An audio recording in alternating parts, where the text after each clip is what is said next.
across the UK, on DAB+, on YouTube, on your mobile, and on your side. This is Talk.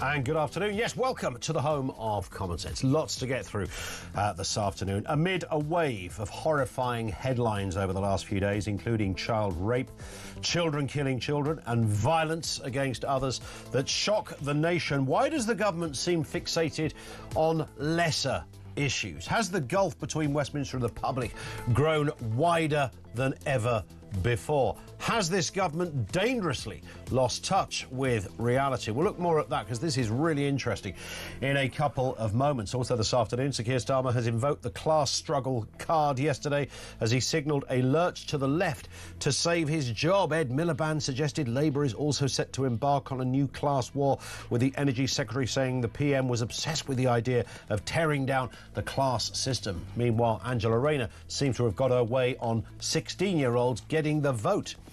And the Telegraph has revealed that foreign nationals are borrowing $4 billion a year in student loans amid rising anger at the cost of university education. We'll have more on all of those stories, everything you need to know, all the breaking news right here on Talk. So much to get through. Has this government dangerously lost touch with reality, with all of this disturbing events, criminality, social breakdown going on in our country right now? You might think that even this government would be on it. Think again. After the entire administration of the Labour government almost fell apart just 48 hours ago, and the Prime Minister there he was walking that well-trodden tightrope and fighting for his career.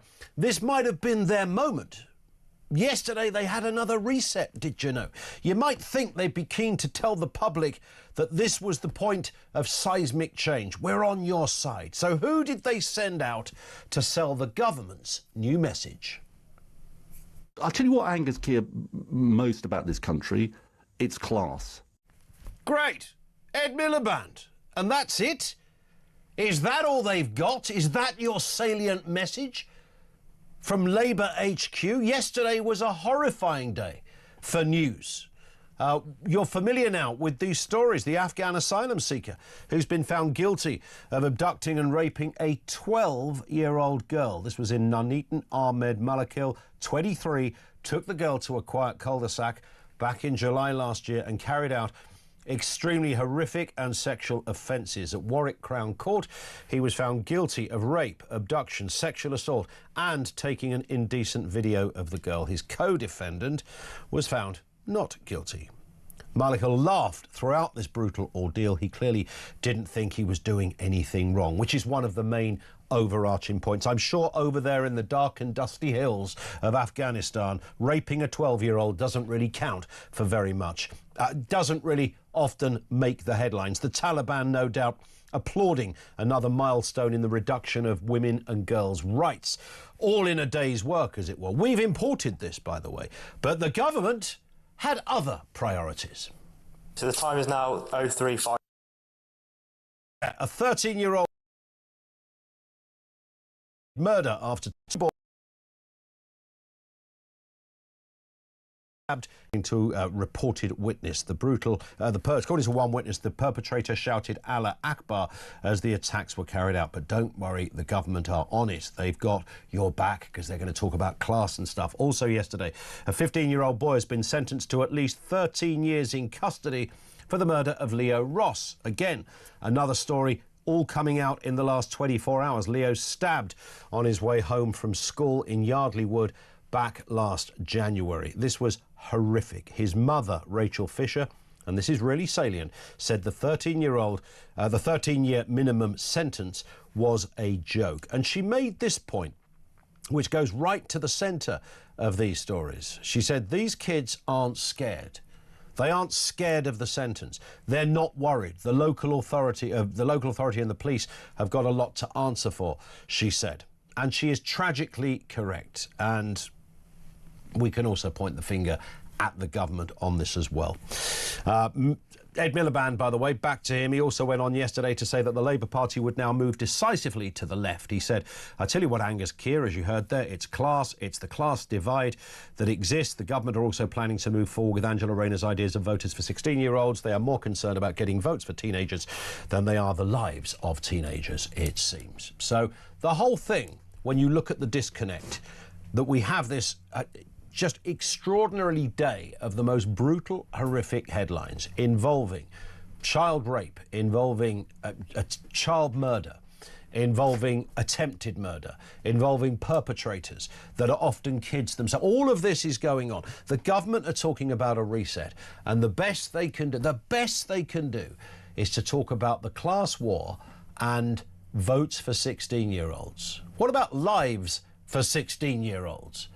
Who are dropping like flies as a result of this government's ineptitude on getting tough on areas such as immigration, knife crime and everything that goes with it. 0344 499 1000. Has the government dangerously lost touch with reality? Let's get a word from Chloe Dobbs, who's with us, political commentator and all-round nice person.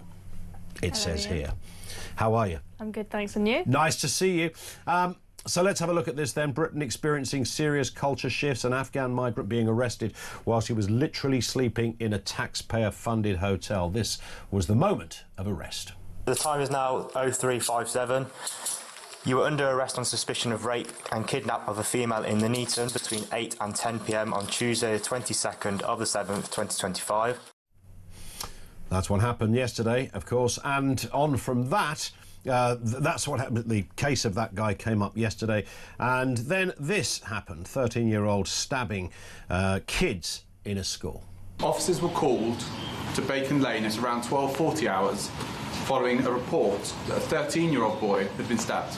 On arrival, we were made aware that a 12-year-old boy had also been stabbed, and the boys had been taken to hospital. The suspect, who we believe to be 13, left the scene following the stabbing. After urgent inquiries, our officers arrested him due to the surrounding circumstances. The investigation is now being led by officers from Counter-Terrorism Policing London, who are working closely with our local officers in response to this incident. That was just two of the three stories we mentioned at the top, Chloe, and yet the government yesterday had every chance to talk about, you know, having your backs and sorting things out. They chose instead to talk about Great British energy and class. I mean, they can't really... I mean, really? Yeah, I mean, it's just absolutely pathetic. It's not impressing anyone. It may have Starmer when he was able to quell a rebellion after Anas Sarwar came out and called him for him to resign. Then when he got all the MPs and ministers and all the ministers were tweeting, he might have felt great in that room where he got quite a good reception. But the reality is that the country, the regular voters, they're looking at stories like this and thinking, you do not care. You do not care at all. You can say, oh, I'm all for the working classes and we've got one of the most working class cabinets in history, but people see them as yeah, sure, they're maybe not all from Eton like some of the Tory cabinets had, were definitely not quite as working class. But the reality is that, for example, Nigel Farage probably comes across a bit posher than Keir Starmer, but Nigel Farage is in touch with the issues that matter to the working class people in this country. Which is interesting, because it's not just about your accent, is it? It's about something, it's about that sense. Yeah. I bang on about this almost every day.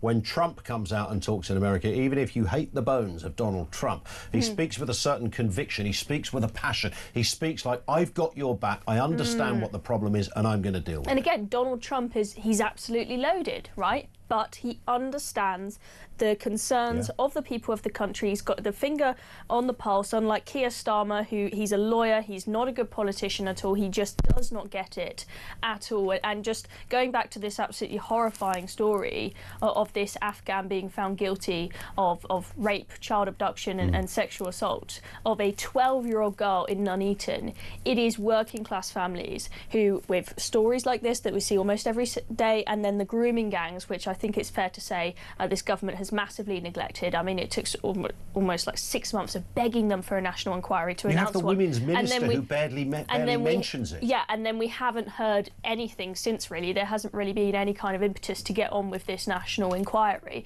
People look at that and think, you do not care about the working class women and girls in this country. And also, when Starmer had that meeting with his MPs and ministers, which, as I say, had a nice reception in that room, but the things that he said, the way it looks to people outside of that room, when he boasted about all of the work that he has done for working class women and girls, I mean, it's just unbelievable. I mean, his record absolutely does not suggest that is the case. J.K. Rowling put out a pretty scathing tweet also calling for him to resign, saying that he's got absolutely no place.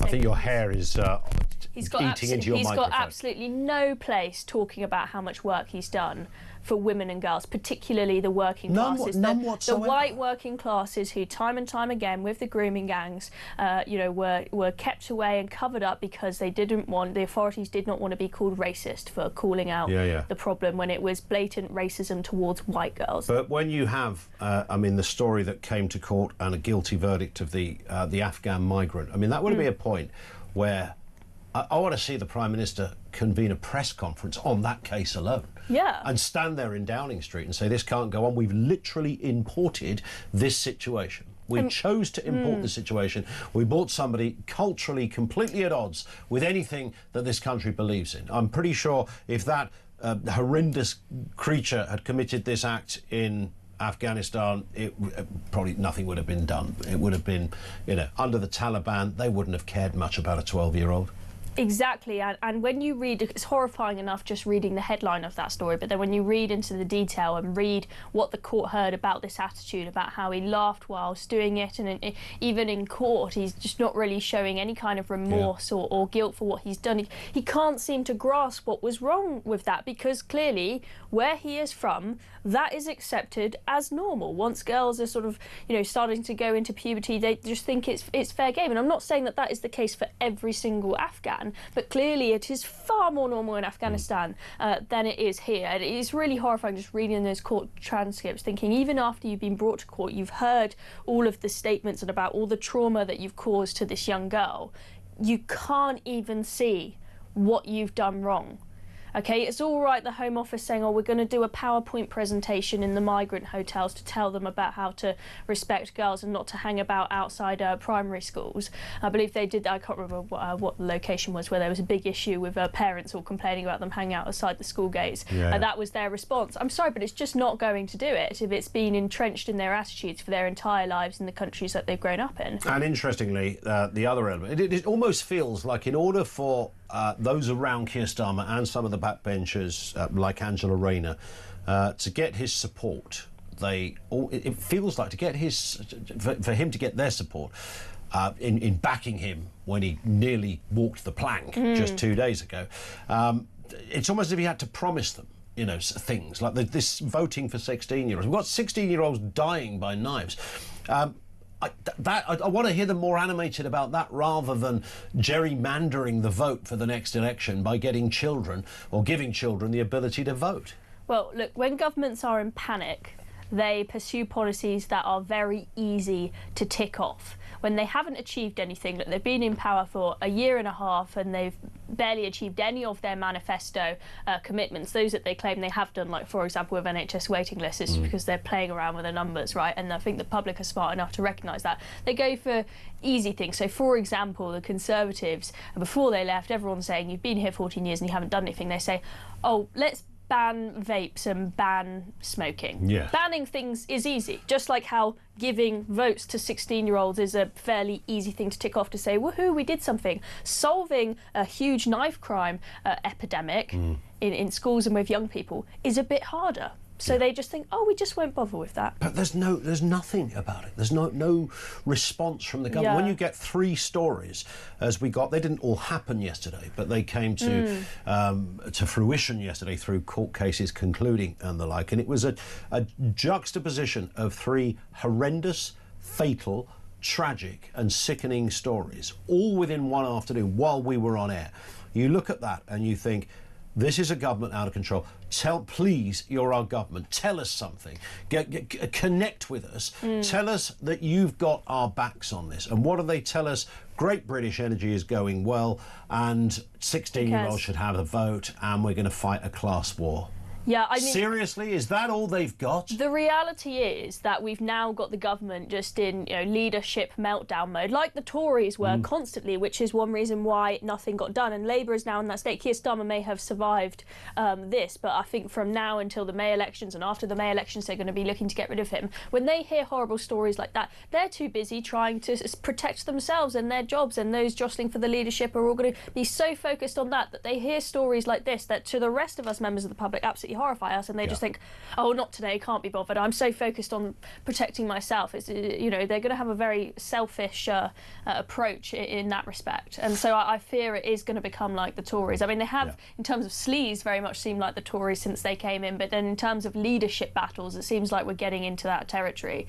And when you've got a country on its knees, that's quite an issue when you need things like the NHS sorting out, knife crime sorting out, and everything else, when everyone in government couldn't care less because they're so focused on saving their own jobs. Indeed.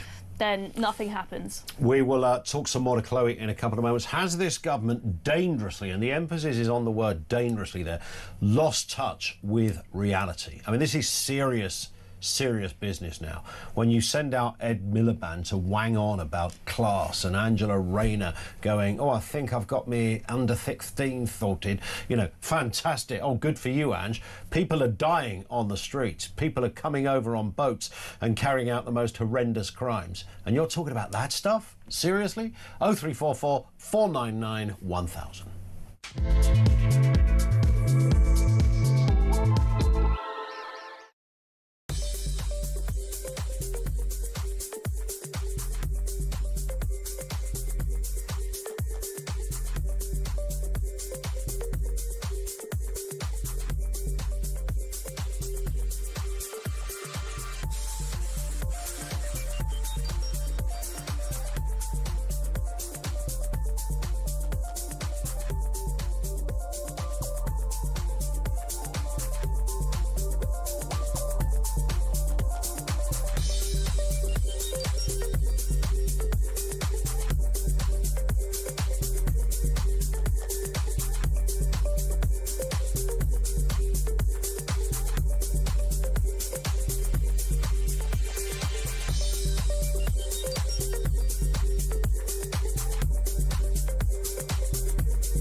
Across the UK, on DAB+, on YouTube, on your mobile, and on your side.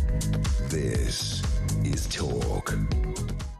It is Talk, 21 minutes after 1 o'clock. Chloe Dobbs is with us looking at the big stories. Let's go back to something we did touch on in the last section. Keir Starmer's #1 priority is now apparently about embarking on a class war. Here's what his energy secretary said yesterday morning. I'll tell you what angers Keir most about this country. It's class. It's class. There you go. It's that quick. It's class. That's what angers Keir Starmer more than anything. Class. I mean, I'm almost lost for words listening to that clip. What is he on about?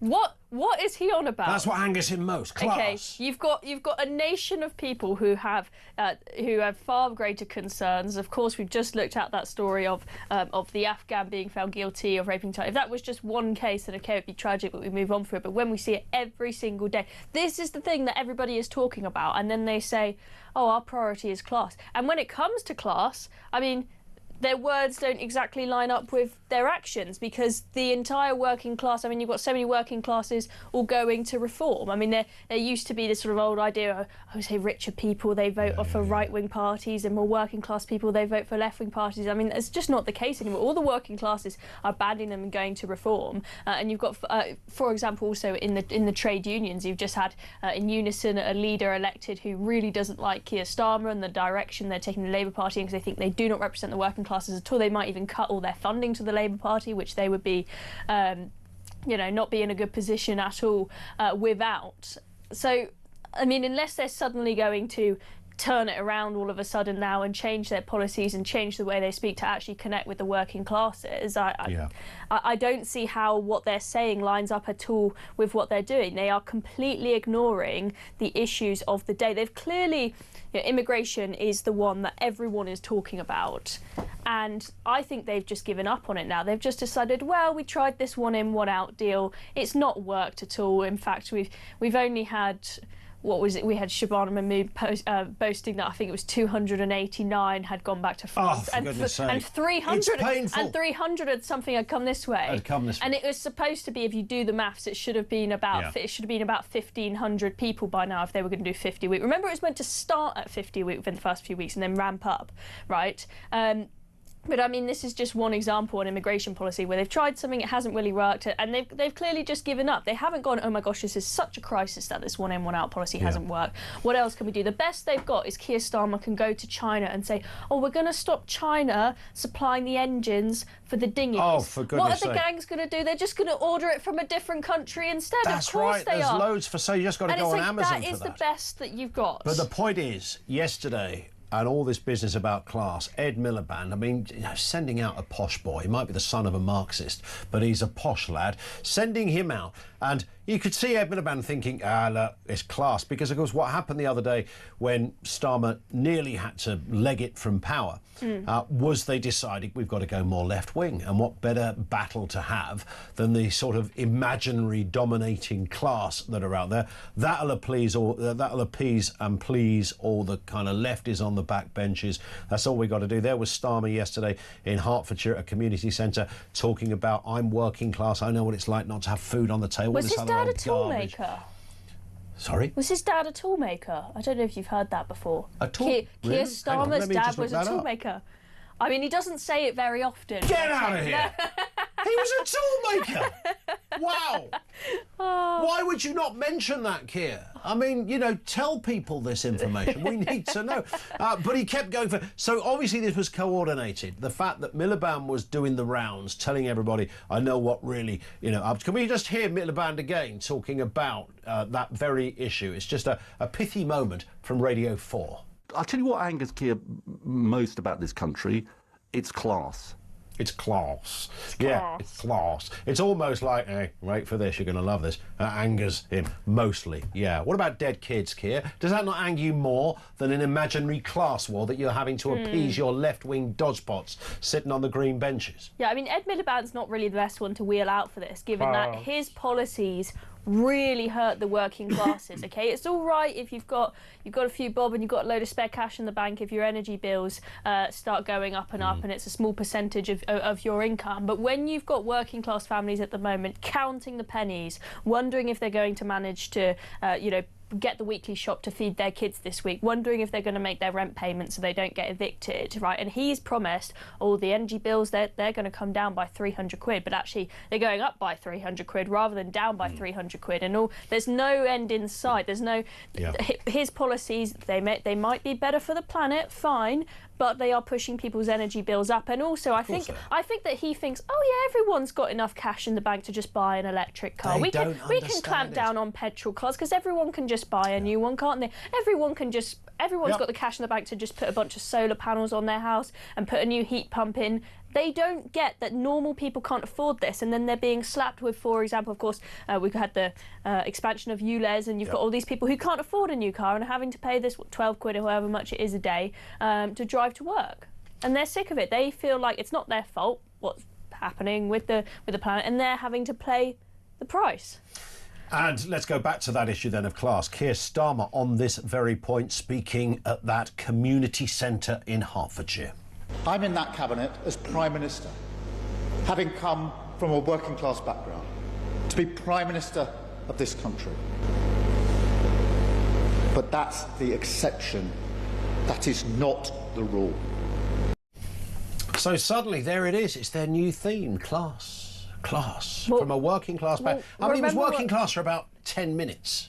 Yeah, I mean, I think there are people in that cabinet who maybe once a time were working class, but once they got a taste of power and money and some nice freebies from people like Lord Ali, then they've converted to the metropolitan elite and they've forgotten, they never even go back to their constituencies. But this is clearly their new territory. Well, remember what? Class. They clearly need to change their old tagline, because their old tagline was change. Remember, that was the title of the 2024 manifesto. We're the politics of change. We're not going to have any sleaze anymore. We're going to be clean and on our moral high horse, and I don't think they can get away with that anymore, because they would look like the biggest hypocrites in the world, given that everything that has happened from Lord Ali to Mandelson's involvement with Epstein. Yeah, I think that's probably a slightly more important issue as well, isn't it? Class!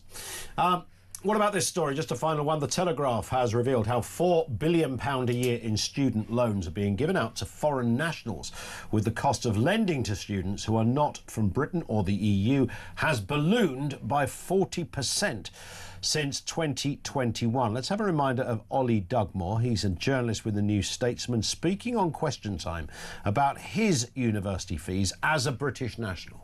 Since I went to uni in 2012, just bear that figure in mind about my debt, 37.5 grand. Since I went to uni in 2012, the amount of interest, I did the sums before I got here, that I have accrued is £32,000. So was it missold to me when I was told it was going to cost me 9 grand a year? Yeah, I'd say so. On top of that, it's a regressive system. So if you're wealthy enough to pay the fees up front, to pay your 27k, you don't get charged interest. So if you're rich enough, you don't pay the same as me. I think he makes a rather good point.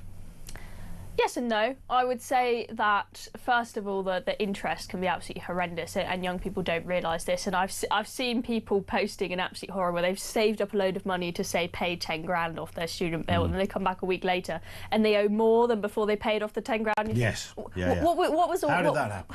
How did that happen? What was all that for? But I do think we have got a decent system in this country where you can turn up to university with practically nothing in the bank. You can get the maintenance loan, and the student loan you won't start paying until you're actually earning a decent amount of money, which is very different to the United States, where you've got to pay loads in application fees, and then you need to pay loads for equipment and living costs up front. And if you don't have rich parents, it's very, very difficult to do. So I do think our system is a lot better than the US. It's not perfect, but I think that a lot of young people, a lot of 18-year-olds, I would much rather see them in work than getting all of that student debt, because a lot of them are doing these, as we call them, Mickey Mouse degrees, or they're doing a degree, but they're just partying the whole time. They're not really becoming better workers in our society. They've just gone because they're following the sheep. And then on this question of should we be giving out all these loans to students from abroad, no, absolutely not. If they're willing to pay, and it's very important for universities who are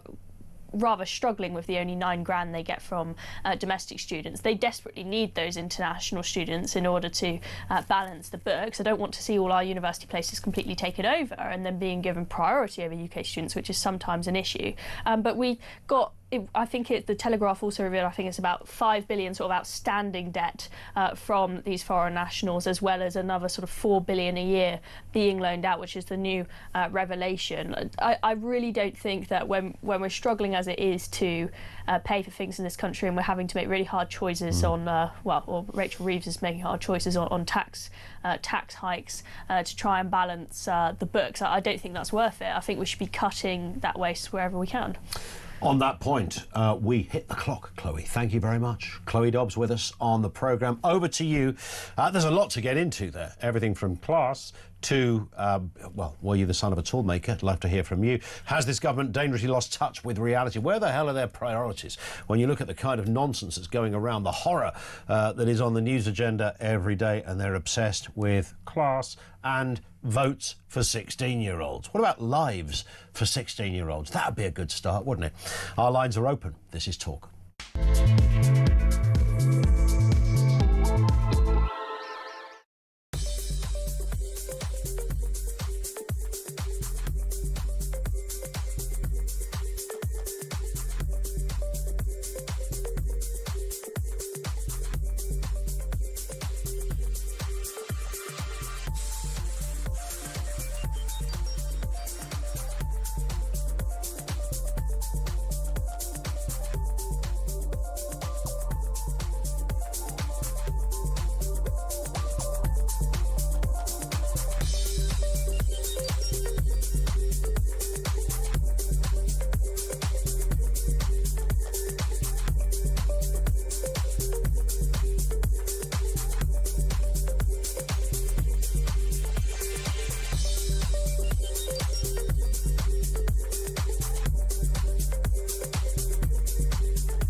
across the UK, on DAB+, on YouTube, on your mobile, and on your side. This is Talk. This from Ian, he says, what does Miliband mean by class? I don't think Miliband has any idea what he means by class. They've just decided, oh, here's a good one, this will make the left happy. We'll have a class war, shall we? What about the kids that are getting stabbed and the migrants jumping off boats and carrying out the most horrific... Any chance of getting animated about that, Ed? You'd never hear a word from this lot. Is Britain experiencing a serious cultural shift? The story of the Afghan migrant being arrested whilst he was literally sleeping in a tax-funded hotel has disturbed the nation. This is the moment of his arrest. So the time is now 0357. You were under arrest on suspicion of rape and kidnap of a female in the Nuneaton between 8 and 10 p.m. on Tuesday, the 22nd of the 7th, 2025. That was the arrest point, and then, of course, you know, we also know yesterday there were a flock of other stories that are all equally as disturbing. Ben Habib is with us, leader of Advance UK. Good to see you, Ben. Good to see you, Ian. I mean, this is disturbing stuff, and nothing can make any of this better because lives have been lost and horrendous acts have been carried out against children, as in the case of this rape. The one thing you hope is that your government stand up, almost, I'm going to say it for the umpteenth time, almost kind of Trump style, and get really bloody angry about this and say, right, I've got your back, UK. We understand what's going on. There seems to be a demise of something happening. And all we actually got from the government was stories about class and 16-year-olds voting. Yeah, the government's turned its back on the problem that it and 30 years of this sort of governance has created. Yeah. They're not prepared to face up to it. I think part of the problem for them is that if they face up to it now, they have to admit they've got multiculturalism and no borders so wrong that they effectively implicate every single Prime Minister, every single Minister, every single Cabinet Minister for the last 30 years. But at some point, if the political class don't pick up this football and deal with it, the people will. And at that point, the result will not be what we wish to have. We want a peaceable political solution to this. It's very simple. All of this can be dealt with actually on a sixpence. We can change the direction of travel of this country on a sixpence. Stop benefits for these people who break into our country, detain them, arrest them, detain them and deport them, and enforce our borders. Develop a military, a part of the British Navy that actually has fast boats, has barricades, sensors, drones, whatever they need to intercept these dinghies and refuse them entry into our waters. They'll pretty soon stop coming. Do you remember years ago, because we've had so many Home Secretaries, I think it was Sajid Javid who went out there to Dover. They always show the Home Secretary in a high-vis jacket, don't they, at the point of the drama. Man of the people. Indeed, and Javid was out there, and I don't know if he'd been in the job that long at the time, I can't remember, but he said, you know, we're sending in the drones and the cutters, and this is a serious situation. And I thought, OK, right, no one else has managed to solve this.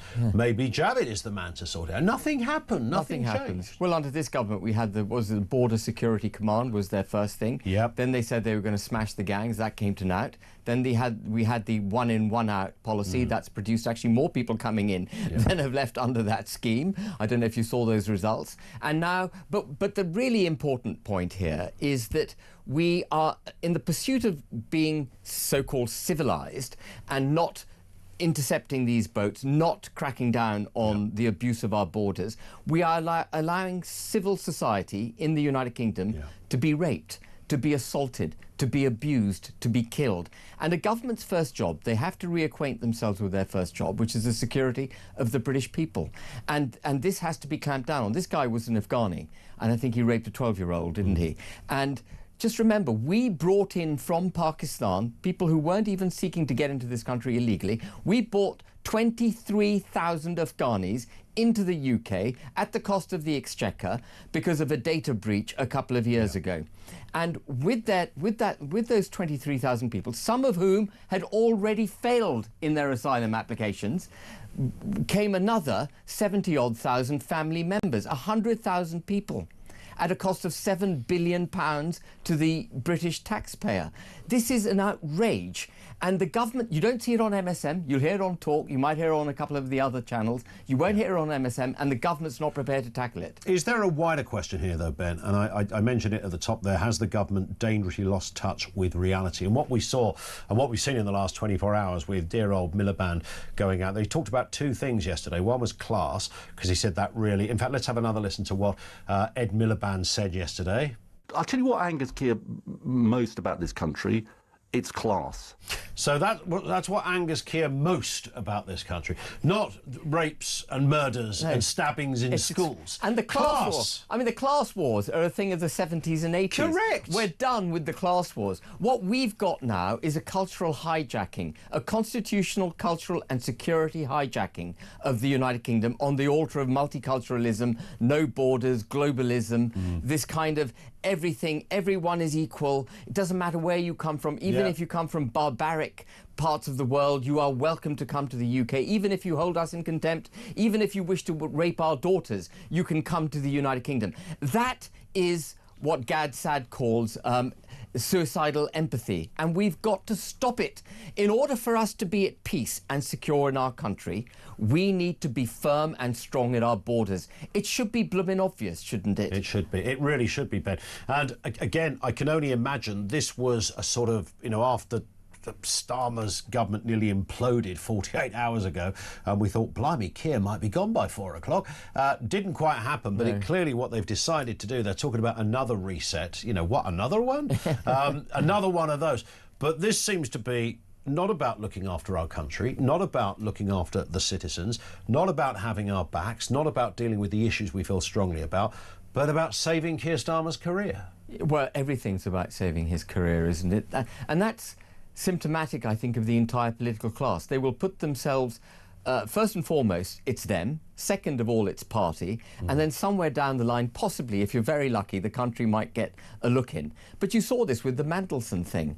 You know, how is it that Mandelson, who was twice thrown out of the Blair government, we knew what he was, we knew he was a crook, he got ennobled, then he gets made ambassador, and then, shock horror, we knew he was proverbially in bed with Epstein before the Epstein files were released last week or a couple of weeks ago. We knew that. He was already in bed with oligarchs, Derry Prasker. Do you remember him, the Russian oligarch, on his ship, no doubt giving away state secrets? This lot are rotten. Starmer was protecting him, probably because he's got something on Starmer or on a mate of Starmer. You know, all of these people are in this proverbial rotten bed together. And we need a complete clear out of this political class. We need brave, capable people coming forward for this country and actually doing what's right in Parliament. We've got a bunch of monkeys, is the politest way I can put it, in Parliament. It's interesting. I'm going to say this again because not enough people are saying it. When it comes to sort of crystallising or encapsulating the Mandelson thing, Mandelson stayed at Epstein's house when he was essentially the Deputy Prime Minister and Epstein was in jail. That's that was public knowledge. He stayed there at that time. There's no way somebody couldn't have known where their business secretary was or their deputy prime minister was. He was staying at a paedophile's house while said paedophile was in jail for offences against children. And to that paedophile, he had fed secret information that Epstein no doubt would have used to enrich himself at the cost, effectively, of the British taxpayer.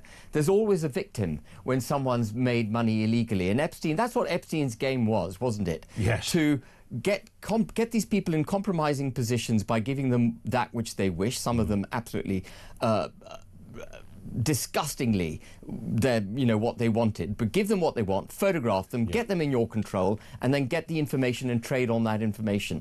And Mandelson was doing it repeatedly. We see it with Starmer, Lord Ali. Let's not forget about Lord Ali buying Starmer's wife dresses. This is completely wrong. Gig tickets, football tickets, dresses, suits. It's outrageous. And so you know the system's rotten. You know the system's rotten, and so the system needs to be replaced. Indeed. On that point, Ben, great to see you again. Thank you. I think you're recording Plank of the Week, I am. I'm going straight down. Look forward to that with Kev on Friday. Ben Habib, lovely to see Ben in the studio with us here on Talk, leader of Advance UK. Thank you to him. Let's get a word from Maria Boutel, Pink Lady, spokeswoman for Restore Britain. Good afternoon to you, Maria. Good afternoon, Ian. Thanks for having me on. Nice to see you again. What are you making of these? I mean, there's a whole raft of horrendous stories that we've been looking at in the last 24 hours. And one of the many, I mean, there's no one story that is more serious than the other. They're all appalling. But this particular story, I think, for many reasons, clearly has gained a lot of headlines, although if you listen to the government, you'd think they'd missed reading a newspaper. And that's the Afghan migrant arrested and charged and yesterday found guilty of the rape of a 12-year-old. What the hell is going on? Well, I think we're in a bit of a mess, aren't we, really? I think on a grander scale, as we were just discussing with Ben, there is so much perversion in our institutions and our systems, and it's crawling almost, and it's quite disgusting when you start looking at it.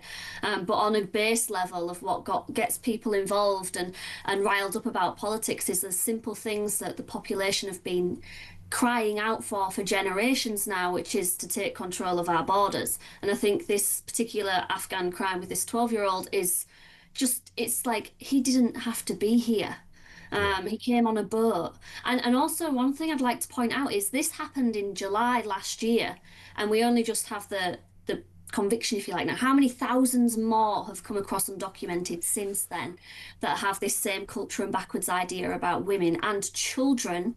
And I think it's so mortifying because everyone who's had a child or has been a 12-year-old girl has sat on a swing. The thought of someone coming and doing that to you is just, it is truly horrific. And this idea that he thought she was, I mean, she was a 12-year-old girl, for goodness sake.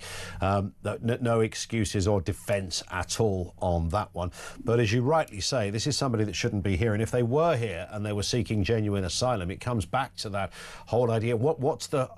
I still don't understand this in any shape or form, Maria. Why is it that we allow people who we don't know who they are? We don't always even know where specifically they came from. So nationality, background, culture, religion, any of that, we have no idea. But when they do arrive here, they're allowed to wander around in a way that, if I arrived at Heathrow without any documents, I'd be sitting in a prison cell for the next couple of months until I could prove who I was. Yeah, so there's absolutely, and this is why people are so angry. It's because not have we only said we want a sovereign nation control our borders, but people like the Pink Ladies and myself have been crying out for detention of these men, not to be put in hotels to wander around, no freedom of movement within our own country, because they shouldn't even be here. We know they came from he came from on a boat, so he came from France, which is a safe country. Also, there's no active war in Afghanistan at the moment. So the levels and the numbers of men, young men particularly, and what I don't understand is no one could expect 600 men to be in an army base and cooped up without having some sort of tension, right? And so they know this, they know psychology, and they know the backgrounds of these men is not a British culture because they got here from somewhere else. So whether that's a Frenchman or an Afghanistan person or someone from any other country in the world, we're cooping them up and then letting them free and taking them out for the day where our children are playing and thinking everything will be fine, it's okay. And everyone has been saying detain them until we know who they are at least. I'm saying a step further. I don't want them even detained on shore, and I want them sent back to wherever we think's appropriate, even if that's France, because it's not our problem. Indeed. And you hear a story like this, and yet yesterday, and we've been discussing this in the last 45 minutes, Maria, we heard nothing from any government minister. I think the only comment that came up was reference the school stabbing. The Home Secretary said, this is barbaric, this is terrible. But whilst the nation is coming to terms with kids being stabbed at school, girls being raped in a park, a perpetrator of the murder of a 12-year-old boy getting just 13 years in jail. While all of this is happening, the government are out there talking about class.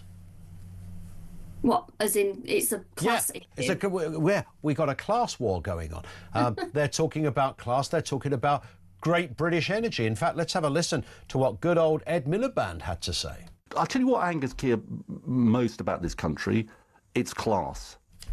That's it!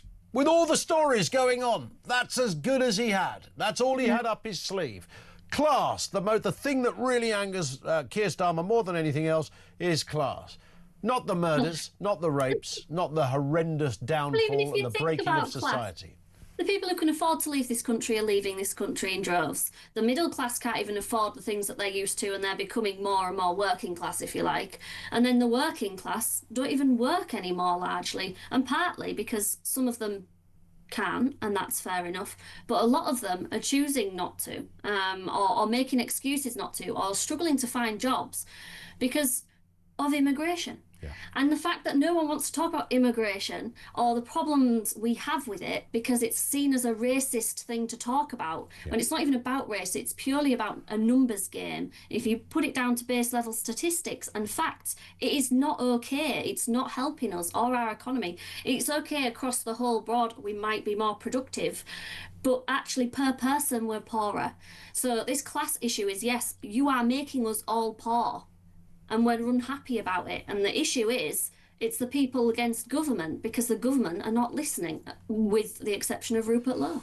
There it is. Maria, thank you very much indeed. Great to have you on with us. Maria Baltolf, Pink Lady spokeswoman for Restore Britain. Thank you to her. It does go to the crux of what this is all about. And the more, often when we put this show together and we work out what we're going to talk about and the various angles on it, and despite, writing the intro to the show so that I can make sure that you've got all the information to discuss this if you haven't already seen it, it's a curious thing about my job.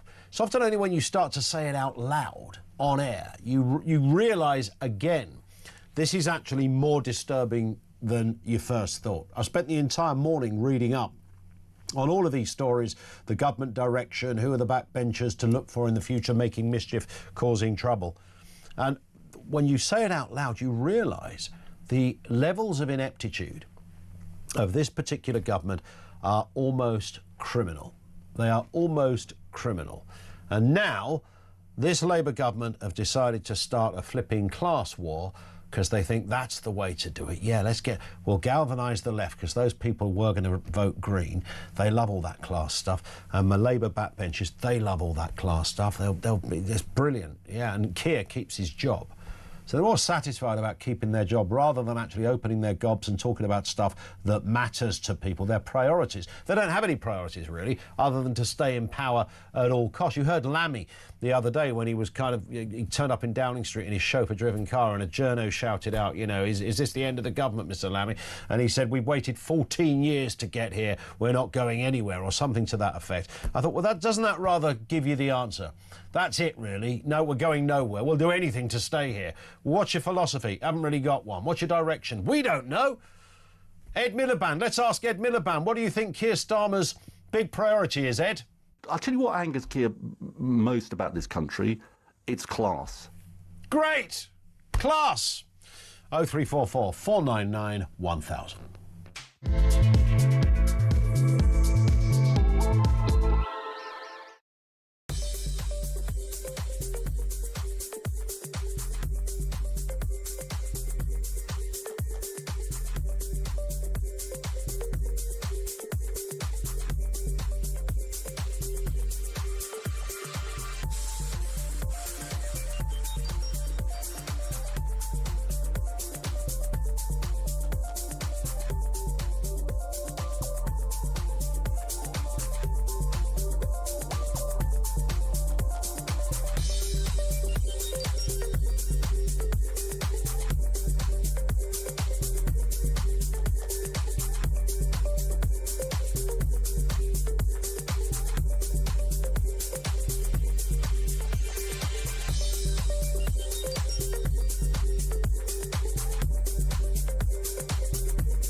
across the UK.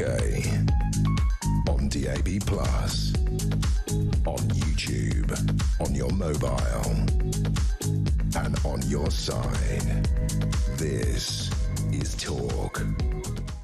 This is Talk. Let's go to your calls. Lots to get through here. This comes from Michael in Belfast. What have you got, Michael? Good afternoon to you.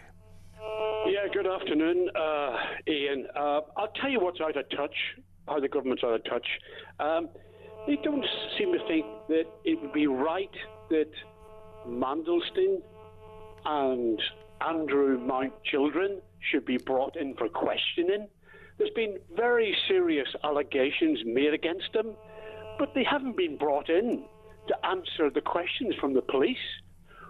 Where if you go on Twitter and say some hurty words, you'll be bounced in quicker than anything. Yeah. So it's very obvious. These people are bouncing around the country doing whatever they want. They've been accused of treachery, yet they're still free. So I'm just thinking, if the king helps Andrew flee to the Middle East because the heat is getting very hot, you know, the king should be held to account. Well, if he helps Andrew get to the Middle East, then that would be a terrible look for the king, wouldn't it? Yes, well, that is what the sort of rumour on the street is, that Andrew, if he's charged with any of these allegations, he won't be doing time. He'll just be sent off to the Middle East. Well, that could well be the end of the royal family, I think, if they were at least if they were seen to do that. Although apparently he's got a lovely new cottage getting built over there in Sandringham, or getting decorated. I think they're waiting for somebody to come back from Fads with the wallpaper. Michael, thanks for starting us off. Let's go to Lee in Somerset. What have you got for us, Lee? Good afternoon. Hi, it's just about this migrant story. We're hearing these migrant stories now every week. Yep. Something's got to be done. If the government ain't going to do nothing for its British people, then what do they expect is going to happen? People are going to get angry. If it was my daughter, what would you do? Well, I think anybody who's touched and affected, particularly immediate families, would be more than a little angry. The only thing that makes it, and it's not even better, the only thing that would be helpful, in fact crucial, would be if the government had something to say about it. But they don't. Yeah, Keir Starmer hasn't got the cojones. Yeah. He doesn't even know what a woman is. He's been married to one for 20 years. Yeah, apparently. Sorry to be but... No, all of that is very true. And now they've decided that the big theme, in order to somehow galvanise the British public, is to talk about class and give 16-year-olds the vote. Class? Keir Starmer wouldn't know what class is if it hit him in the face. Yeah. I sense you might be right. Lee, love the anger. Thank you very much on that. Brad in Cambridge says, was Mad Ed lecturing us on class? Direct from his London mansion? Yeah, he's worth a few quid, is our Ed. This one from G, who says, I'm confused. I've worked constantly since I left school at 18. That's 53 years ago, and I don't feel that I'm working class. In fact, can anybody provide me with an accurate definition of working class? That's a good point in itself, but of course, the old Labour guys, when I say old Labour, I'm not talking about Michael Foot or even Neil Kinnock, although Neil Kinnock was the kind of precursor to the modernising Blair. But that old Labour mentality didn't die when Michael Foot did. It's alive and well, and in fact it's probably more so than it was back then, because some of the people that are in Parliament now on the left-wing benches, on the Labour benches, are those kind of students of left-wing politics who've done nothing but read up on all of that. You know, they've probably got a picture of, if you go into Kemi Badenoch's office, she's probably got a picture of Margaret Thatcher up there somewhere. If you went into Ed Miliband's office, he's probably got Che Guevara or someone like that. Maybe Arthur Scargill makes an appearance. That's where they're at, these guys. Forget the fact they're younger than all those people. They're the people they worship. It's what they got out of bed to do in the morning, a left-wing agenda, a class war. Remember, the only point of being a lefty, being a socialist, is if you have an enemy. It only works with an enemy. If you don't have one, you invent one, you create one, and you knock it down and you try to strangle it. Get rid of that enemy. And when that enemy is gone, you find another one. You have to keep finding an enemy. You have to keep finding iniquity and badness and injustice wherever you look. That's the point of being a bloody lefty. And if you can't find it, just make it up. So they've decided to settle on the most archetypal of areas, that of class. It's like a flipping Monty Python sketch over there at Labour HQ. I was the son of a toolmaker. You know what gets Keir out of bed in the morning? Class. Really? Class, Yeah. That's where they're at the moment. Class is the big subject. That's the most important thing to you, isn't it? Yeah, right. This is Talk.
Across the UK, on DAB+, on YouTube, on your mobile, and on your side. This is Talk.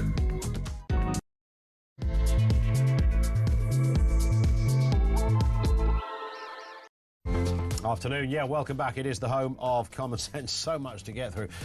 Can't help but focus on this amid that wave of horrifying headlines yesterday. We had just horrific stories. Child rape, children killing children, just violence threading itself right across the news agenda. It shocks the nation.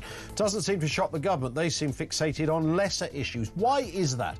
Has the gulf between Westminster and the public grown wider than ever? And has the government dangerously lost touch with reality. We'll take more calls and comment on that. Meantime, Sir Keir Starmer invoked the class struggle yesterday as he signalled alerts to the left, essentially to save his job. Ed Miliband suggested Labour is also set to embark on a new class war, with the Energy Secretary saying the Prime Minister is obsessed with the idea of tearing down Britain's class system. It's class all the way over there at Labour HQ, although they appear to have very little of it themselves. And the Telegraph has revealed that foreign nationals are borrowing £4 billion a year in student loans amid rising anger at the cost of university education. Everything you need to know, all the breaking news right here on Talk 0344 499 1000. David Aberdeen says, afternoon, Ian. Rodney has never been working class. Apparently his father was a tool maker. Get out of here. Or owned a factory, I'm never quite sure. And his mother was a pharmacist. He's middle class, says Dave. Yeah, he went to school in, not far from around the corner from me. He grew up in a nice old place. And I think there might have been a moment before his old man did rather well when potentially they could have called themselves working class. I mean, it was always a bit... He's lower middle class, all right? And now he's absolutely upper middle class. So things have changed over there. 0344 499 1000. Keir Starmer yesterday saying he's embarking on a class war. Let's have a listen firstly, though. I think you've heard this already. Can't get enough of this one. Ed Miliband, the Energy Secretary, here's what he said on the media rounds yesterday morning. I'll tell you what angers Keir most about this country. It's class. It's class. He kind of does a thing with his mouth. I know he's always a bit Wallace and Gromity. It's class. Like, hey, you're going to love this. Oh, yeah. Here it is. Here it is. Have you heard this one? It's that, isn't it? He's absolutely on it. He's in tune with it. By the afternoon, by the way, this class thing was contagious because Starmer himself became a man on a mission. I'm in that cabinet as Prime Minister, having come from a working class background, to be Prime Minister of this country. But that's the exception. That is not the rule.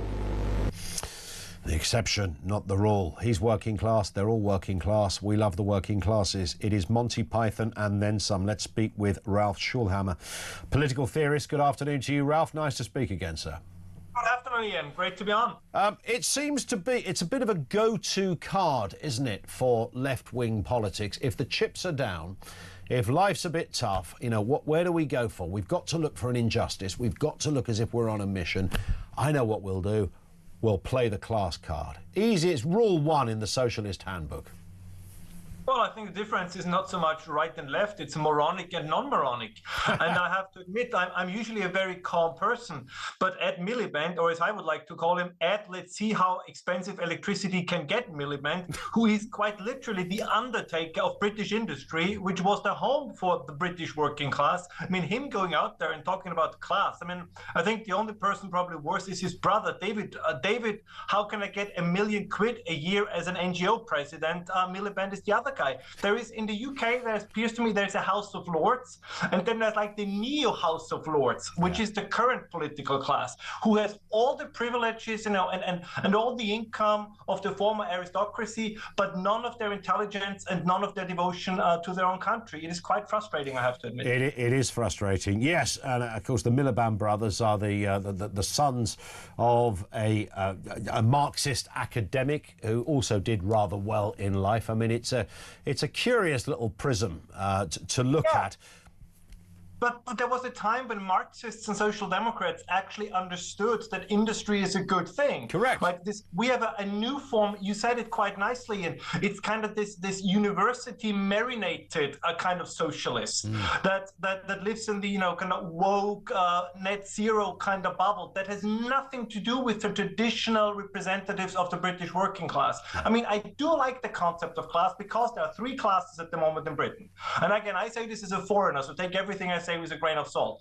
There's the establishment class, then there is the migrant class, and then there is the class of what we used to call the British people. And there's only one of those three that you can ridicule, then you can mock, but that still has to pay the bill for the other two. And that's the third one. And that's why I understand that more and more people in Britain are absolutely outraged, and they should be. It's absolutely justified. And it's interesting how class warriors, the sort of synthetic indignation of these people, does not go across all areas and all subjects. If you try to get Ed Miliband to get animated about working class girls being the victims of industrial scale grooming gangs, or issues that are going on in that kind of area, you'll be met with a wall of silence. There will be nothing to be said about that. Even our, the Jess Phillips, who's the Women and Equalities or Girls Minister, has almost nothing to say on this. That's a bit curious. Yeah, and it's this, you're absolutely right, because they do not understand. I mean, this is the traditional mistake, by the way, without us getting too philosophical, of the Marxists. They don't understand. Most people don't define themselves just purely in economic terms. I mean, this is particularly true for what is left of the working class. So this is usually where, patriotism, commitment to one's community lies as well. Kind of the lower middle classes, they are important not just for economic reasons, they're very important for social reasons. This is where you had, working men's libraries and, general civil associations, all of this. It is not just the economic aspect, because the idea that so many on the left in Britain and elsewhere have is that you just have to throw money at the problem. By the way, money we no longer have. Yep. That is not going to solve the problems that are much deeper and much more of a cultural nature than anything else. It is degrading very often the way in which the working class is being spoken about. Nobody speaks to them. It's that everybody speaks about them and thinks all they need are a few more handouts and things will get better. What they really crave is that they get their country and their dignity back. And the first politician, and I don't think, by the way, it's going to be Nigel Farage as an aside, but the first politician who really taps into that frustration reservoir is really going to clean up at the polls at the next elections. I think you're absolutely right, and fascinating that you mentioned Mr. Farage. We might come back to that point. It's just, to me, if you're a government that reaches for that the class card, a left-wing government, is this last chance saloon territory? Because, of course, this all came off the back of Keir Starmer's government almost imploding 48 hours ago. I've not heard really anything at all about this big class war that they're battling. Immediately, people like Angela Rayner came out and said, yes, I support the Prime Minister. A little bit odd she said that, because we know she wants to be the Prime Minister. Andy Burnham came out and said, I support the Prime Minister. Also odd, because he also wants to be the Prime Minister. And then suddenly, this class narrative pops up. This is the last bastion, isn't it, of the innings of a desperate government. I mean, just to pick the people you just mentioned, I mean, if you look at the greater Manchester metropolitan area and Andy Burnham, again, I don't want to get into any legal trouble, so I assume that he didn't know. But what you mentioned before, I mean, in this area of the UK, where the grooming gangs pretty much acted uninhibited by anybody, that just doesn't look good on his record. Just as for Keir Starmer, I mean, it's not really an excuse to say, oh my God, Peter Mandelson, I had no idea. The point is, if you're the captain of a ship, you have to know what your officers are doing. So this weird situation was where the leader of the country or the government can say, "Oh, I didn't know." Man, then you picked the wrong people. So this is not knowing is not an excuse, not in such a position. Absolutely spot on. I have to get a word, Ralph, while you're with us. You mentioned there in passing you don't think Nigel Farage will be the man in number 10. No, no. I mean, he might make it to number 10. But I do not think that he has good instincts. Again, as always, I say this as a foreigner, and I think he taps very well, which is an important element, into the, let's say, nostalgia. And I think it's a justified nostalgia. I don't mean this in a derogatory sense. The British people feel for the past, right? Kind of the sense, the cigarette in one hand, and I'm an occasional smoker myself, and the pint in the other hand, down at the pub, right? And among a community, among people that you recognize, that you understand. But I think that Nigel Farage, given the trajectory in which Europe, the West, and Britain in particular is, I don't think that he will be willing to really make the steps that will be necessary to basically revive Britain. And I think we see this sometimes when he's pushed by his base, it goes into the right direction. But very often, I believe that deep down, again, and I like the man, don't get me wrong, so the point, but I think that even he deep down probably thinks that the Britain that people want to get back is lost. I don't think that's the case, but sometimes this is how it feels to me. Well, I was going to just to pick up on that, Ralph, because I'm genuinely fascinated. We throw out lines like broken Britain, and when you look at the headlines and you look at the government's curious list of priorities, you are forgiven for reasonably wondering, at the very least wondering, you know, is this place an irredeemable pit of nonsense now? Is it salvageable? And if it is, what does it need to do that, Ralph? I don't want to, beat the same drum that probably many people on your show do, but in a sense, we are close to the final destination of a multicultural society. What I mean by this is that you no longer have a government of the people. You have a government that is, administering, that is, kind of trying to even out conflicts between different groups within society. I mean, this is we no longer. People always talk about common sense, but in order to have common sense in a country, people need to have something in common, and that part is becoming less and less and less and less. So it becomes smaller and smaller and smaller. And again, this is not just a problem in the UK.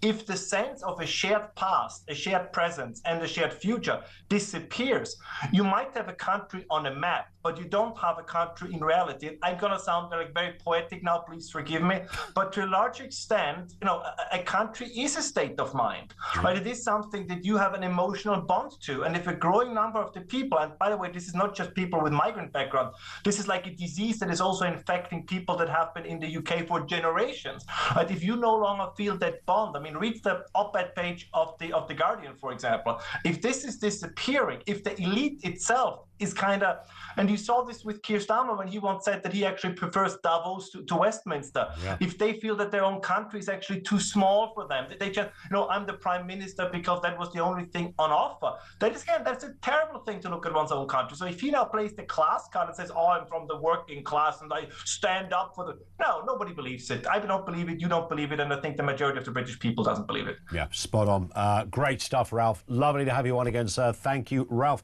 Schuhammer. He is a political theorist. Great to have him with us, and some big words there on the current state of play. Let's get Daryl in Lincoln with a thought on what's going on. That losing touch with reality, Daryl. I think this government are top of the league on that one, right? Yeah, I mean, they're so far removed, it's unreal. But I think with this class system that they're talking about, they're obviously talking about working class, middle class, and upper class. Yeah.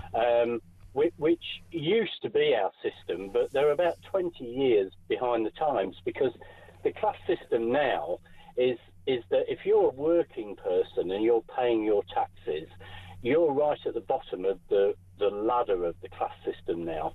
And then above them, you've got the people who are claiming benefits legitimately. Then above them, you've got the people who are claiming benefits illegitimately. Yep.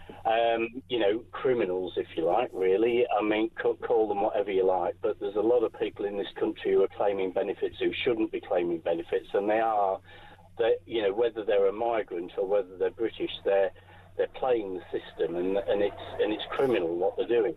And then above them, you've got the illegal immigrants who are coming in on the dinghies, and they're getting everything given to them for free. So they're right near the top of the class system ladder now, because they're getting treated better than anybody else. Almost 900 people a week since Keir Starmer came to power. Don't let anybody tell you that is not a crisis. Left wing or right wing, everyone should acknowledge that is not acceptable. And most of those people will end up, in all probability, staying here. Yeah. And I mean, they're being protected by the establishment as well, Yep. And then right at the very top, you've got the establishment elite, still there, and they're sucking the system dry. You've got people like Baroness Morn, and people like that who are playing the system, and they're robbing the taxpayer of millions of pounds. And this is what is really the problem now in this country, and this is why we're running into an us and them situation, because the working people of this country and the people who are legitimately claiming benefits and the people who are unemployed but don't want to be unemployed. You know, everybody's getting really hacked off with being played and taken for fools by the establishment, and it's getting to the stage, and I don't think even the sensible people in government and in the civil service, I don't think they realise how critical the situation is. I don't think they do. I genuinely don't think they do. And, you know, Keir Starmer, I sense, feels he was kind of, you know, entitled to this job due to some inner ethical kind of brilliance or position he believes he has in life all those years as a human rights lawyer.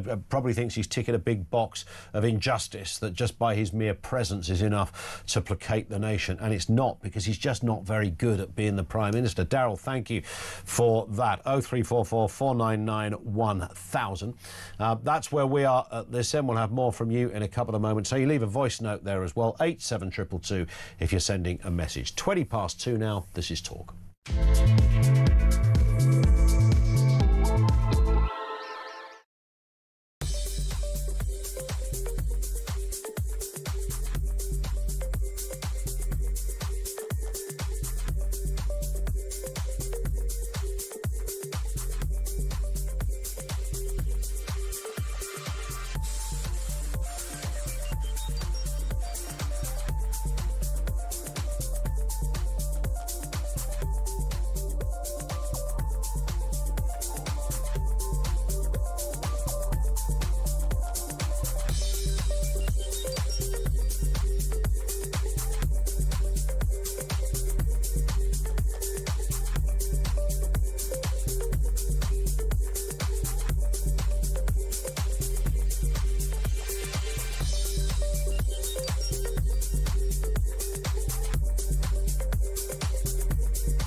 Across the UK, on DAB+, on YouTube, on your mobile, and on your side.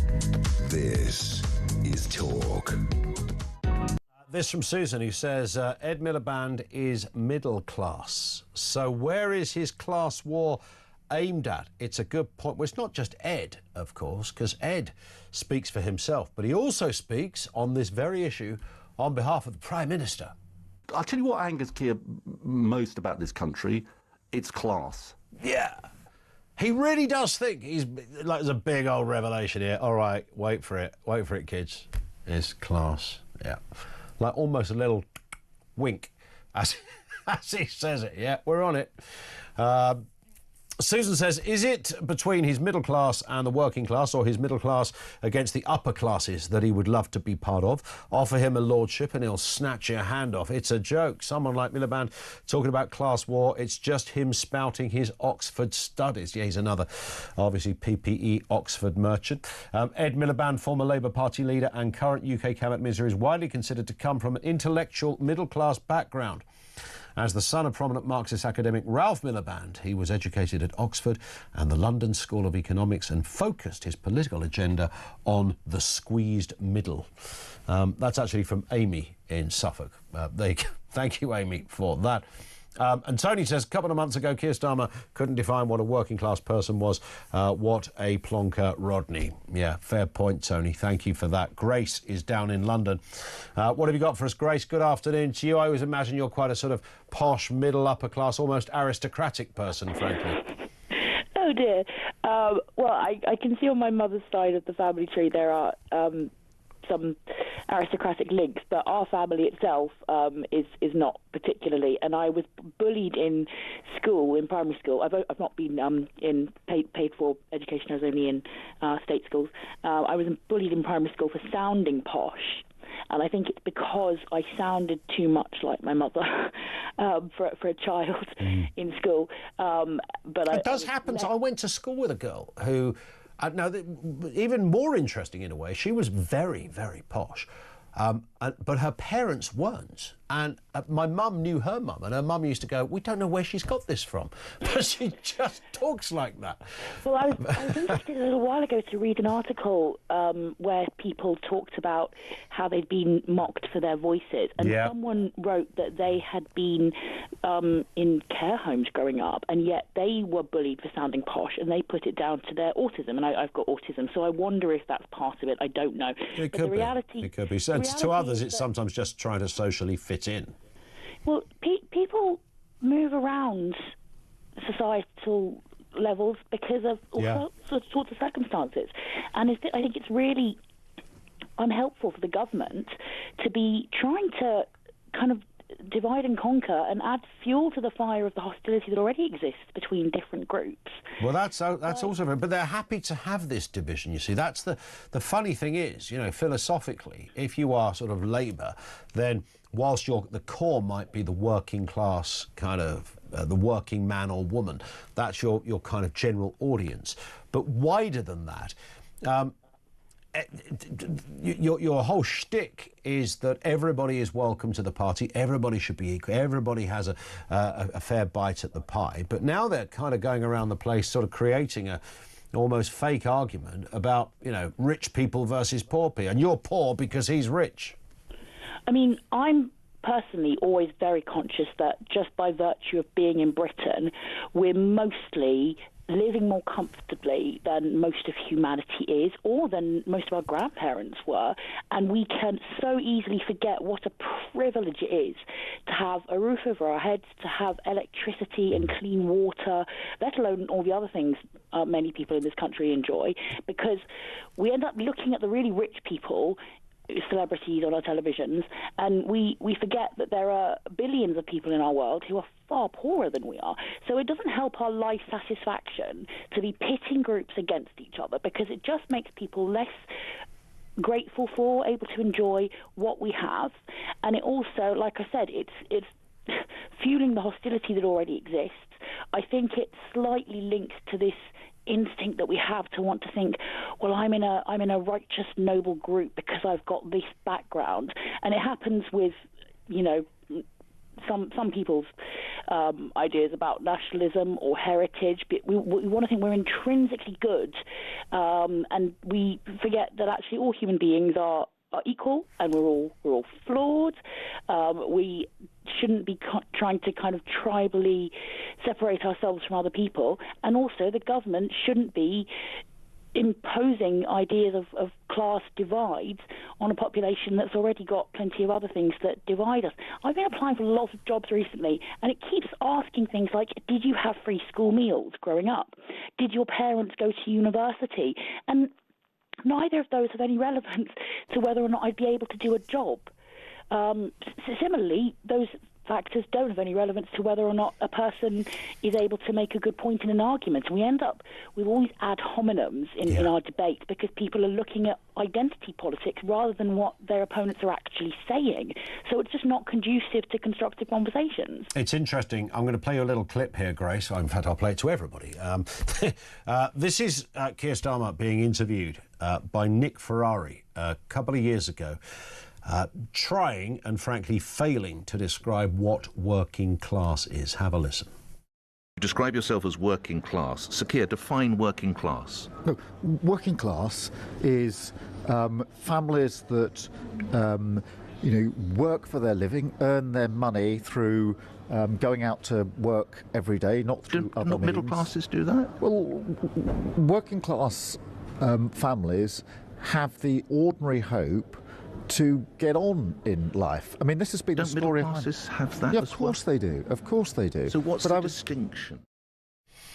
And he didn't really know. And Nick, very laid-back manner as ever, just trying to get to the core of a very, very simple question.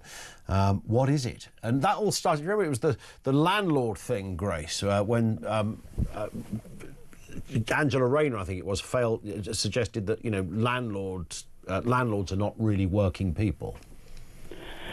Well, just going back to Starmer, I'm remembering how he said at New Year that he was really hoping to put more money in people's pockets so they had more money to spend on making family memories special. And that really irked me, because I thought if a family memory is special, it's special most of all because you're with your family.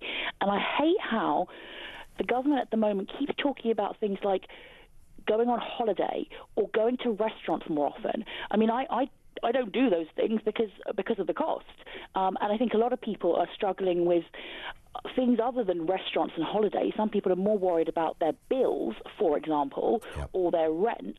And it kind of indicates that our government is thinking maybe in their little bubble of people who do earn enough to go on holiday frequently or go to restaurants often.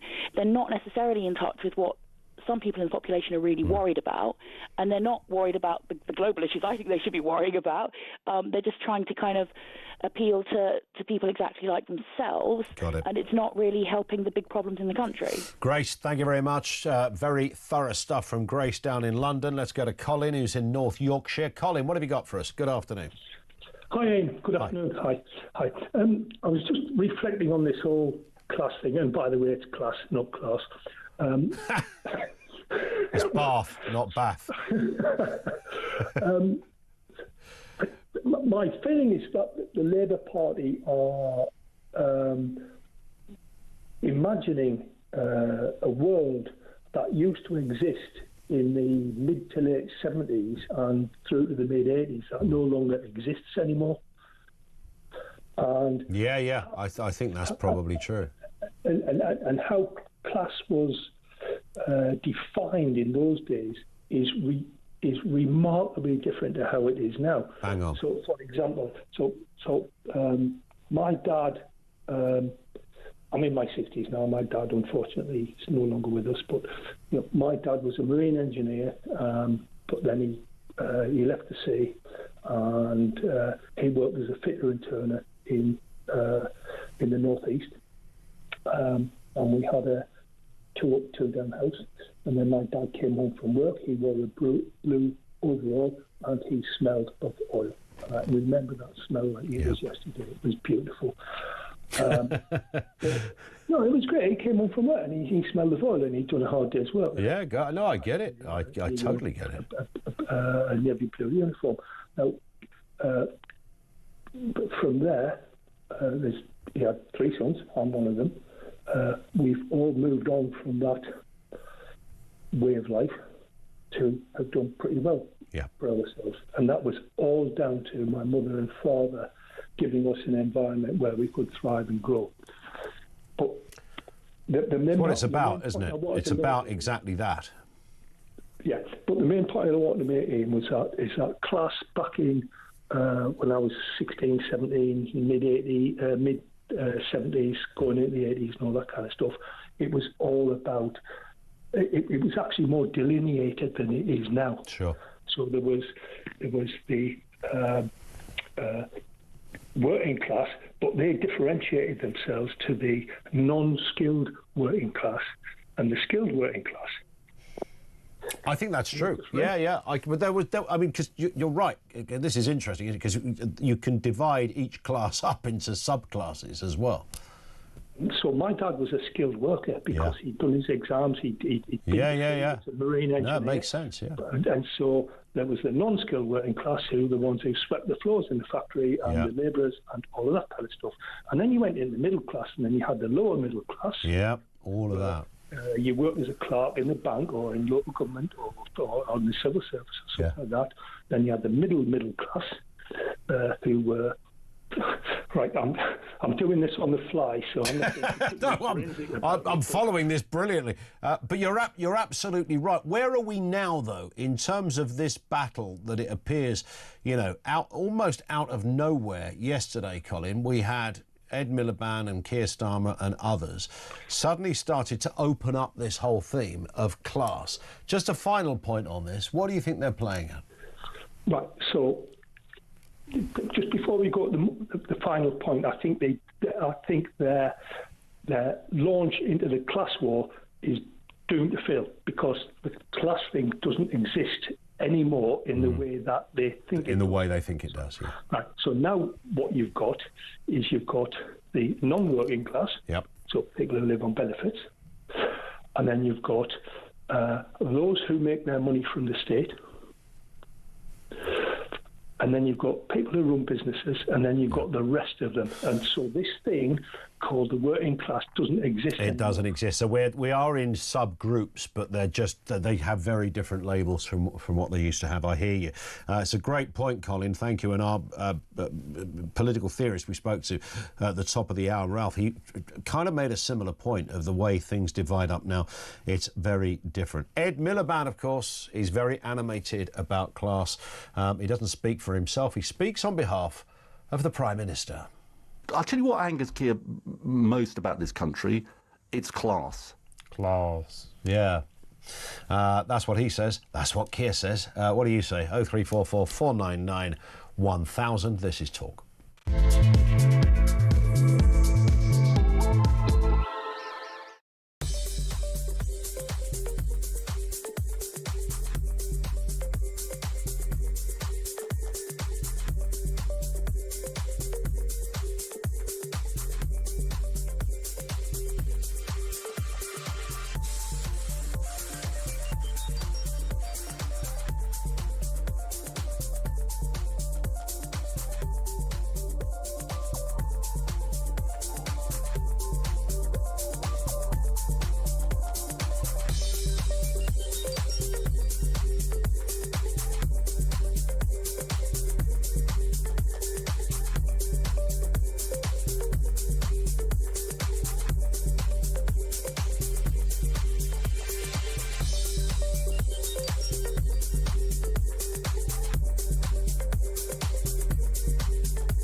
Across the UK, on DAB+, on YouTube, on your mobile, and on your side.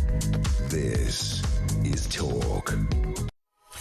Sarah says, I'm utterly furious with our government. We're being completely mugged off, taken for fools. Our bills keep soaring. We're forced to foot the bill for illegal migrants coming to our country and raping our children. Yet we're expected to sit back and accept all of this as normal and hunky-dory. The left wing better wake up and realise what's happening before it's too late. The government is supposed to serve the people, not line their own pockets and use their egos to control. And Kemi Badenoch had a rather good PMQs again today, holding Starmer to account for not one but two people within his circle who've found themselves endorsing those convicted of child sex offences. In one case in particular, in both cases actually, but you take the point when I say it, in the most graphic and disturbing way. But I think it's interesting that when Ed Miliband says what really angers Keir Starmer is class, he didn't say what really angers Keir Starmer is the fact that 800, 900 people every single week are coming into the country illegally. That would have been a bit more, I think, people had gone, well, yeah, OK, right, now we're on to something. I've said this forever. It doesn't matter whether you're left wing, right wing, whatever you are. Everyone can agree that surely 900 blokes coming across on a rubber boat on a weekly basis is not acceptable, demonstrably so. And if you want to look at it from the most perhaps one of the most persuasive angles, because a lot of emotion naturally in this subject. Look at the economics. The economics will tell you it's unacceptable, if nothing else.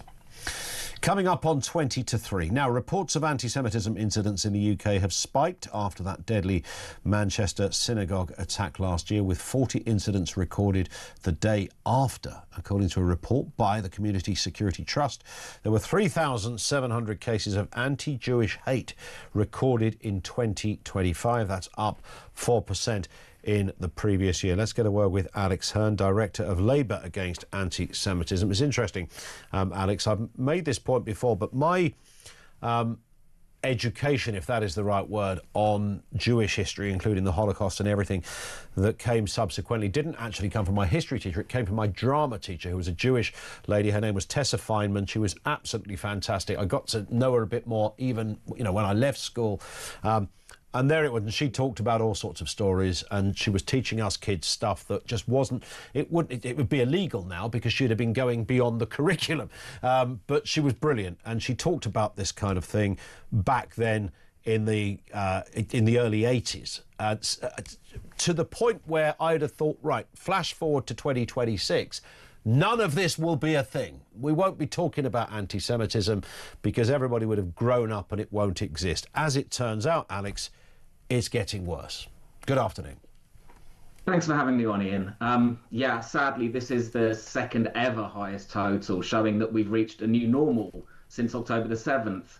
After October the 7th, we saw this record number of attacks against British Jews, and the same was true after the Manchester synagogue attack and the Bondi Beach killings in Sydney. So what the rise in attacks at these moments shows us how deadly violence against Jews excites some people. It empowers them to actually want to hurt more Jews. Some people celebrated, even taunting face to face, as the report shows, and took the opportunity while Jews were at their most vulnerable, because anti-Jewish racism really turns people into sadistic and quite callous creatures. When you think about it, the Manchester synagogue attack was on the holiest day of the Jewish calendar. Correct. And it followed 2 years of really intense anti-Jewish hatred. Now, I'd like to give a few personal stories. The same day as the Manchester attack, a friend of mine was standing guard outside his synagogue when someone shouted baby killers at them. I went to synagogue days after the attack and posted about the experience on social media, and I was flooded with racist replies from so-called anti-racist, including ones saying that Jews should be wiped out. It's kind of shocking. Yeah, I know I always want to quote the Baddiel book, Jews Don't Count, but it does. It rather encapsulates in very simple form the problem here, doesn't it? You know, if somebody were to run around the place shouting the N-word or the P-word, you'd have a police helicopter above and, you know, somebody would get tasered or shot. And yet, in this case, and you reminded me talking about significant and poignant moments after Bondi Beach, you know, there was the imagery of I think it was a woman knocking candles down that had been put up as a point of remembrance. And things like that. And I thought, I mean, this is quite graphic stuff, everything you've just described, you know, Jews should be wiped off the face of the earth almost. You kind of see this, it sort of still gets a bit of a free pass in a way for even those that purport to be, as you mentioned, anti-racist, feel that they're somehow on a different narrative here, or a different standing, or a different place of permission. That's what anti-Jewish racism does to people. It rots their brain. It makes them scapegoat Jews. You know, the figures show that the majority of attacks used Israel as a pretext, with explicitly anti-Jewish language, and they used Zionist as a euphemism for Jew. And this isn't anything new, by the way. There are now campaigns to make cities Zionist-free. In other words, Jew-free. Yeah. Just the other day, in tolerant Brighton, activists went door to door to push people into converting to their cause, a bit like some kind of racist Jehovah's Witnesses. And they were marking people down on a list if they weren't interested. And what are they going to do to these people? Wow. Issue them with badges? When will Sean Berry, the MP, condemn it? It's not a big ask, but let's wait and see. There's also, of course, the phrase death to the IDF, which appeared in the report. Yep. And that has been used in anti-Jewish contexts in many incidents. And thanks to Glastonbury for hosting the hate and the BBC for broadcasting it into the nation's living rooms, empowering people to think it was a righteous thing to do. And we also know that racist attacks spiked when that particular incident happened too, because in reality, anti-Zionism is just a hate movement. And this triggering of even more Jewish hate shows the depths of extremism faced by Jews and all of British society. There's been a real failure of the authorities to protect people from this, which has caused people to be empowered. You know, Shabana Mahmood said all the right things again, that it was shocking, that the government needs to stand against the scourge of anti-Semitism, but funding a last line of defense for synagogues, Jewish schools and community centers against attacks is not fixing anything. It shows that they've thrown the towel in, actually, because building higher walls is not the answer. Yeah. Meanwhile, Met Commissioner Mark Rowley can't even admit there's a problem. There's been almost weekly hate marches organised by people linked to Hamas, a banned terrorist group. Nothing's been done. They've even allowed them to protest at a synagogue and a Jewish community centre. You can't make where that abuse was screamed at elderly people waiting to enter, reducing one to tears, if you remember. So it seems that when it comes to Jews, the hate is excused and justified as righteous because there's layers of it. And the law isn't enforced in the same way as other communities enjoy. And the police don't bother because they know that the CPS won't prosecute. And when they do, it's usually a cock-up. Yep. Why isn't the government providing judges in the CPS with stronger guidelines? All this does is it makes a mockery of anti-discrimination laws and the tolerance of our country, with Jewish life becoming more and more difficult, purity tests becoming the norm, and British Jews asked to justify their existence, which no one should have to do. Indeed. The government pledged... Go on, Sorry. The government pledged to sanction Hamas figures in September, and they've done nothing. British families of October the 7th victims have had to write to the PM over this failure to penalise a single person since then. Nearly 5 months on, not a single measure has even been announced. Unbelievable. Yeah, that's a disgrace. And we saw it week in, week out with those anti-Israel marches, as I think we can safely call them, with all sorts of horrendous things written on placards and people shouting things and literally nothing happening. Alex, it's always good to get your voice on. And by the way, can I thank you for the dark satire in invoking the character, the racist Jehovah's Witness, which if Little Britain was still going, that would absolutely be on there. I'm sure it would. I'll think about that for the rest of the day now. Alex, great to have you on with us. Alex Hearn, Director of Labour Against Anti-Semitism. Some very powerful points, and he put it just so eloquently, fluently and powerfully in terms of this free pass that, for some curious reason, seems to happen in this one specific area. And again, we've been talking about the priorities of this government. They will always wheel out the cliche, anti-Semitism has no place in society, etc. But they're not really getting animated about it. They're getting animated about class. They're getting animated about areas that aren't really top of the list of people's agenda. And we had yesterday this connection of three very specific stories. One was the Afghan asylum seeker found guilty of rape. We also had the 13-year-old boy arrested for attempted murder after two boys were stabbed at school. Reportedly, he shouted Allah Akbar as he carried out the attack. And the story of the 15-year-old sentenced to 13 years in custody for the murder of a 12-year-old young Leo Ross. While all of this was happening, our government were out there banging on about class. Not a word on this stuff. These horrific things. So the disconnect between reality and this government is so wide, it's now beyond disturbing, it's moving into the kind of sphere of criminality, I think. Has this government dangerously lost touch with reality? Jackie is in Oldham. What have you got for us, Jackie? Afternoon. Afternoon. I think that the political class has lost touch with reality. And I know this might sound wild, but history has shown us that the relationship between a people and its political class have come unstuck before. it reminds me, we've got daily horrors, we've got things not working, we've got politicians blaming other people for why they can't fix the problems, and the country is going in decline. And it reminds me somewhat of Louis XV and Marie Antoinette, let them eat cake. The ordinary people are suffering, but they are living, the political class and the establishment are leading very privileged lives, because you don't ever see a poor politician. And there is no accountability or repercussion for them not fulfilling their role or duty to the people of this country and the country itself. So what we've allowed is a political system which has protected them, and it's got to a point now where we had the horror yesterday of the Afghan migrant and the 12-year-old girl.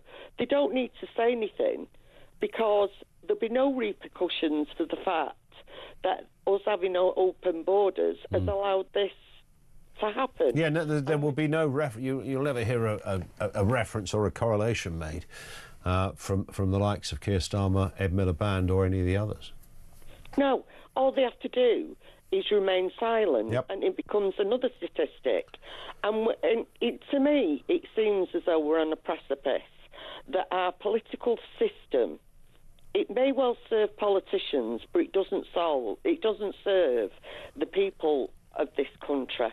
And I think, history, Cromwell's address to Parliament, when he talked about, we've got politicians being involved in sex scandals, not paying taxes.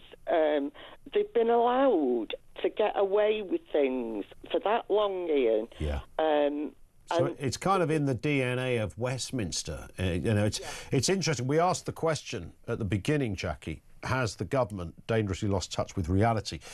And I nearly changed the question to has Westminster dangerously lost touch with reality, because this happens with various governments that come in and out. That fundamental core of detachment never fully disappears, does it? And you go back to the Cromwell speech.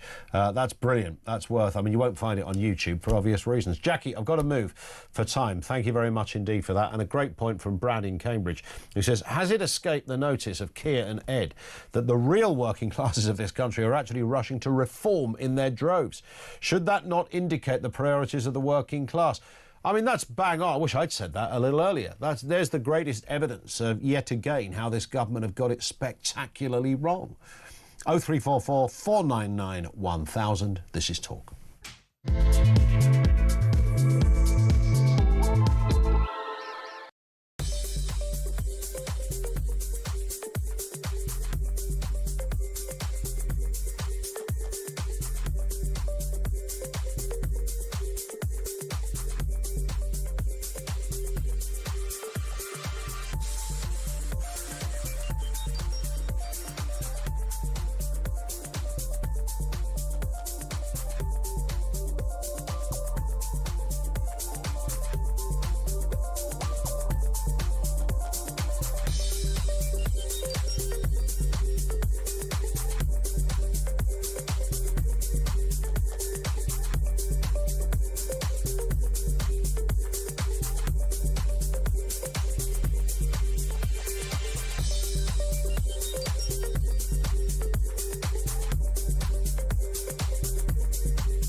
across the UK, on DAB+, on YouTube, on your mobile, and on your side. This is Talk. It is Talk, 0344 499 1000. So, Voice of Doom, day 14. It's the mystery voice, but it's a political voice you're looking for, usually a politician, young, old, dead or alive, left-wing or right-wing. Question is, who is this? This is your chance. It's gone on for 14th day today. That means we begin clues, I think, tomorrow on the 15th day. If you know who this is, this is your chance. 87222. It's not Rupert Lowe or Ed Miliband. I can tell you that much. Here it is again. This is your chance. 87222. Will we get an answer? If we do, we will reveal it after the headlines at 3 o'clock. Lenny is down in Ashford. How you doing, Lenny? I'm tickety-boo, thank you, mate. Good. Good to hear it. Yeah. What are you thinking? What's going on? Well, the word class is a nothing word today, right? It doesn't mean anything, right? Yeah. Now, we've known one another a lot of years, and, and I was very friendly with one of your old uncles, Yeah, right? that's right. Now, what it was, I mean, I was the very first person of the GL Overspill to move into Stanhope Estate. Right? I was the very first, right? So you were one of the ones. What, you in Bredgar Close or somewhere like that? No. It wasn't in Bredgar Close, but I promise you I was there, right? Yeah. Now, what it was, through my reach for fame and fortune, I created two very successful businesses. I haven't changed. And I'll be quite honest, just to tell. I mean, now I drive a Bentley Silver Spur. Do you really? There's a nice little revelation, Lenny, that I wasn't aware of. It is. That's you going around Ashford Ring Road, is it, in the Bentley? Yeah, it is. There's probably only one in Ashford. Yeah, well, no, there's two of us got one. There's two of us got one in there. Right. But what it is, and it doesn't mean anything. Now, when I listen to Starmer's speeches, right, when I listen to him, they say nothing. And I think, now you tell me if I'm using the right word. Yeah. All he does is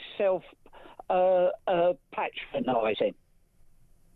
He just patronises him, self-patronising is come from, and everything he talks about that he has achieved, right? Mm-hmm. He has to tell himself that because I think he's the only one who believes it. Because it stands with the voters, tells you what the voters think of him. Well, yes, you'd think so, but I don't think they are very self-aware of what people think of them. Well, I can't believe it. It's in the news every day. I know, but that's the problem, and I genuinely believe this is not kind of just having a kind of obvious partisan jibe at a party that you'd never vote for, but I genuinely think there's something in the kind of DNA of left-wing thinking in this respect, Lenny, that I don't think they know that. Even if it's in the newspapers, I don't think they know. And even when they see it, they are so dismissive and sneering of genuine working people. Again, they don't think they are, but they demonstrably are. That they would ignore it even if they did see it. It would be like, well, why would we take notice of those people? They'll probably vote reform anyway. Well, I think why he can't see it, because I believe that all Starmer is interested in is total control of everybody. Mm. And that is as close as you can get to communism. And what he just wants the state in total control of everybody. That's why the ID cards are brought out. That's still on the shelf. What he said, they're not going to go away because they actually they give him and the government total control over us. I think you're right. It's a great point. Just a final point, Lenny. Didn't Joe Fagg used to go around in a Bentley? No, he used to. Funny enough, he didn't. I was a very good friend of his. Were you really? That's only anyone in that neck of the woods will know who I'm talking about. Go on. What did he drive around in?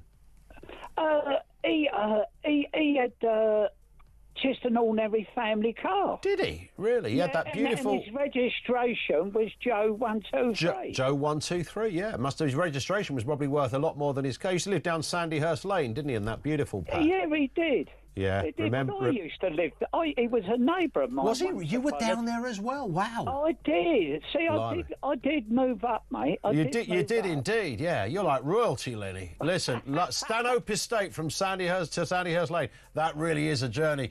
Listen, Lenny, thank you very much indeed. You can juxtapose that with any area in your neck of the wood that is like your basic council estate to the best road in the town. That's the journey Lenny's been on. And a fella called Joe Fagg. Voice of Doom coming up. Have we got a winner to this voice? This is your chance. 87222. If you think you know, let's get the headlines at 3 o'clock.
Across the UK, on DAB+, on YouTube, on your mobile, and on your side. This is Talk.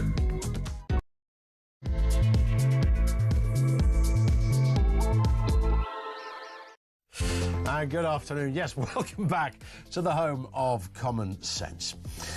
Lots going on here. There's just a curious moment. And it was brilliantly summed up yesterday when we had these horrendous headlines that came out almost one after the other of child rape, children either killing children or children attempting to kill children in school. Really, the most shocking and horrific stuff that you think this is the state of our nation.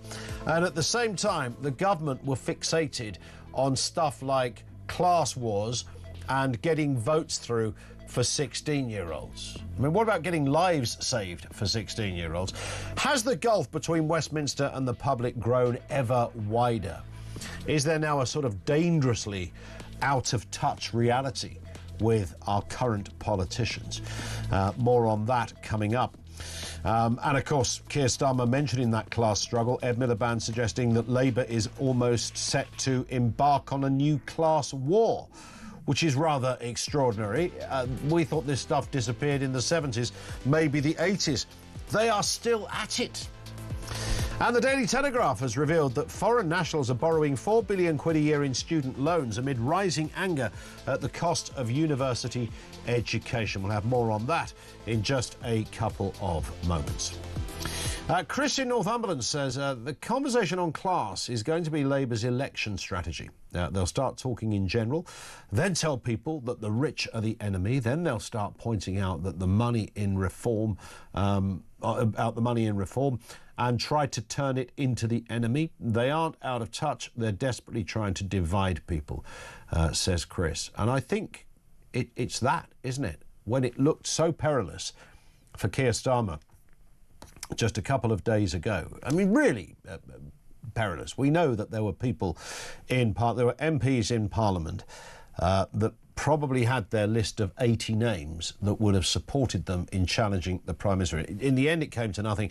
You know, the whips did what the whips do. Everybody gathered around, and suddenly, out of nowhere, even people that you thought were the arch enemies of Keir Starmer now, the likes of Angela Rayner, no, I endorse the Prime Minister. Even Andy Burnham, Mayor of Manchester, I endorse the Prime Minister. Everybody came out endorsing the Prime Minister. And it's almost as if the word on the left-wing street was, you've got to go more left, Prime Minister. And if you do, we'll leave you alone. We won't challenge you. I mean, spoiler alert, they will after May the 7th. But that seemed to be the mood music here. It's curious. And he did, and then the very next day he was out there Starmer was in Hertfordshire, Ed Miliband was appearing on Radio 4, and they started this whole class narrative. Class gets me. And let's have a listen to what Ed Miliband said when talking about the Prime Minister. I'll tell you what angers Keir most about this country, it's class. Class. Yeah, that angers him most. Most. Of all the things that had happened when we were on air yesterday, what angers him most is class. Wow. That's where we're at. Here's something that's also angering people, and that is this. The Telegraph newspaper revealing that £4 billion a year of student loans are being given out to foreign nationals, with the cost of lending to students who are not from Britain or the EU ballooning by 40% since 21 to 22. Let's have a reminder. This is the journalist for the New Statesman, Ollie Dugmore, talking on Question Time about university fees from his perspective as a British national. Since I went to uni in 2012, just bear that figure in mind about my debt, 37.5 grand. Since I went to uni in 2012, the amount of interest, I did the sums before I got here, that I have accrued is £32,000. So was it missold to me when I was told it was going to cost me 9 grand a year? Yeah, I'd say so. On top of that, it's a regressive system. So if you're wealthy enough to pay the fees up front, to pay your 27k, you don't get charged interest. So if you're rich enough, you don't pay the same as me. Well, you wouldn't get charged interest, of course, Ollie, if you paid it up front, because there'd be nothing to charge interest on. However, the broader point about the extortionate rates of fees for university is never far away from the news agenda. Let's speak with Tom Jones, Deputy Online Editor at The Critic, also Conservative Councillor too. Tom, good afternoon to you. Nice to have you with us. Of course, the heady days of free education are long gone, which, frankly, maybe I'm alone in this. I don't know. I always thought it was a bit odd that everyone thought it could be free forever. No matter how many people you sent to university, let somebody else pay for it regardless of the outcome. That, to me, always seemed like a flawed system. Has it gone too far the other way now, where it's just an unaffordable system? Well, unfortunately, much like Mr. Dugmore, I can't recall a time when tertiary education was free either. So I've got quite a sizable debt that I've been paying off. Mm-hmm. I think the unsaid thing throughout this debate is actually that, frankly, we have too many people going to university. Because we have too many people going to university, the graduate earnings premium has dissipated, so it no longer exists. So we're no longer putting graduates in a position to pay back those loans in the first place. So actually, I think Ollie raises a very good point, and a correct point, and a right point. I think that students are being missold their student loans, and they are being missold to university. And frankly, I think we need a huge look at this system, because graduates are just not earning enough to pay off their student loans anymore. Indeed. What about this point of foreign nationals? Because I think I'm right in saying that further education in this country is a kind of 40 billion quid industry, slightly more than that, I think, exported around the world. People come from all over the place to attend universities in this country. So there's an economic benefit to that. So it's those people, right, that are also getting loans. Presumably they still have to pay it back. Yes. So basically the cost of loans for students who are non-UK nationals was more than 4 billion, 24-25, according to the Telegraph. That's up from just over 3 billion, 21-22, I think. Anybody qualifies if you have settled status and have lived in Britain for 3 years before they start university. Now, only 56% of loans, I think, will be fully paid back, or we expect them to be fully paid back. EU students already owe 5 billion, I think, in unpaid loans. So we are looking at potentially the loss of billions of pounds out of the system here. Yeah. And you touch on the basically the reliance of university. Part of the problem is here. That successive governments, Conservative and Labour, have basically refused to increase the cost of university education because it's politically really toxic. And unfortunately, what that has resulted in a system where there are a lot of universities which are basically kept afloat by foreign students because they can charge foreign students more. Yeah. And that's part of the reason that we're seeing a lot of provincial unis, places like Teesside, opening up campuses in London, which are basically, they're not really selling an education, they're selling a visa. Yeah, as simple as that. Any chance this is going to, or is anyone substantially going to take a deep dive into this clearly messed up system that is clearly damaged and some might even say unworkable in the long term? It's only going to get more expensive. Who's calling this out? Well, I think there is some good work out there, actually. Obviously, Ollie Dugmore has been raising this, and we've covered it quite extensively. There is also, quite a lot of coverage and knowledge about how poor university finances are. We are probably no more than 5 years away from collapsing universities if everybody keeps the fees where they are. And broadly, I think probably the next government, it's going to be the political class will wait until a university collapses or is on the brink of collapsing. Possibly even 2 or 3 before they actually do anything. It's so low down on the political priorities list that I just don't think anybody's got the will to touch it. Yeah, I think you're absolutely right about that. Tom, thank you. Tom Jones, Deputy Online Editor at The Critic. He's also a Conservative councillor. What's interesting is that, of course, I think many people forget this, it was a Labour government that introduced tuition fees. I've always thought that was a rather sort of, I know you shouldn't glorify in moments where even opposition parties or parties you wouldn't support have done something that's made things more expensive for people, but the fact that, thank God it was a Labour government and not the Tories, because the Tories have always had, back to the class war that the Labour Party are trying to carve out, which they've always done with the Tories. They're rich old duffers, they're all posh kids, etc., despite the fact that that's not really been quite true for a long time in so many respects. But so the fact that it came from Blair, and then of course the Blair or Brown government commissioned the Brown report, not Gordon Brown, which was designed to look at an increase in tuition fees, which I think came under the Cameron government, but the report was initiated by Gordon Brown previously, where they would have, had Labour won in 2010, they would have also put the fees up as well. So this came from ye old socialists, kids. Just remember that. Georgina is down in London. Georgina, how are you doing? I'm fine, and Rodent Gate is now over. Right, yeah, so when we last, just to fill everybody in here, we last spoke 2 days ago. You were right in the midst of your wonderful monologue, and suddenly your cat apparently came in with a mouse. Yes, it did. Was it a live mouse, or had the mouse... It was live at the time because I saw him going into the other room, and I thought he was carrying a toy, and then I saw it move, and then I got very worried about it in case he dropped it in the house.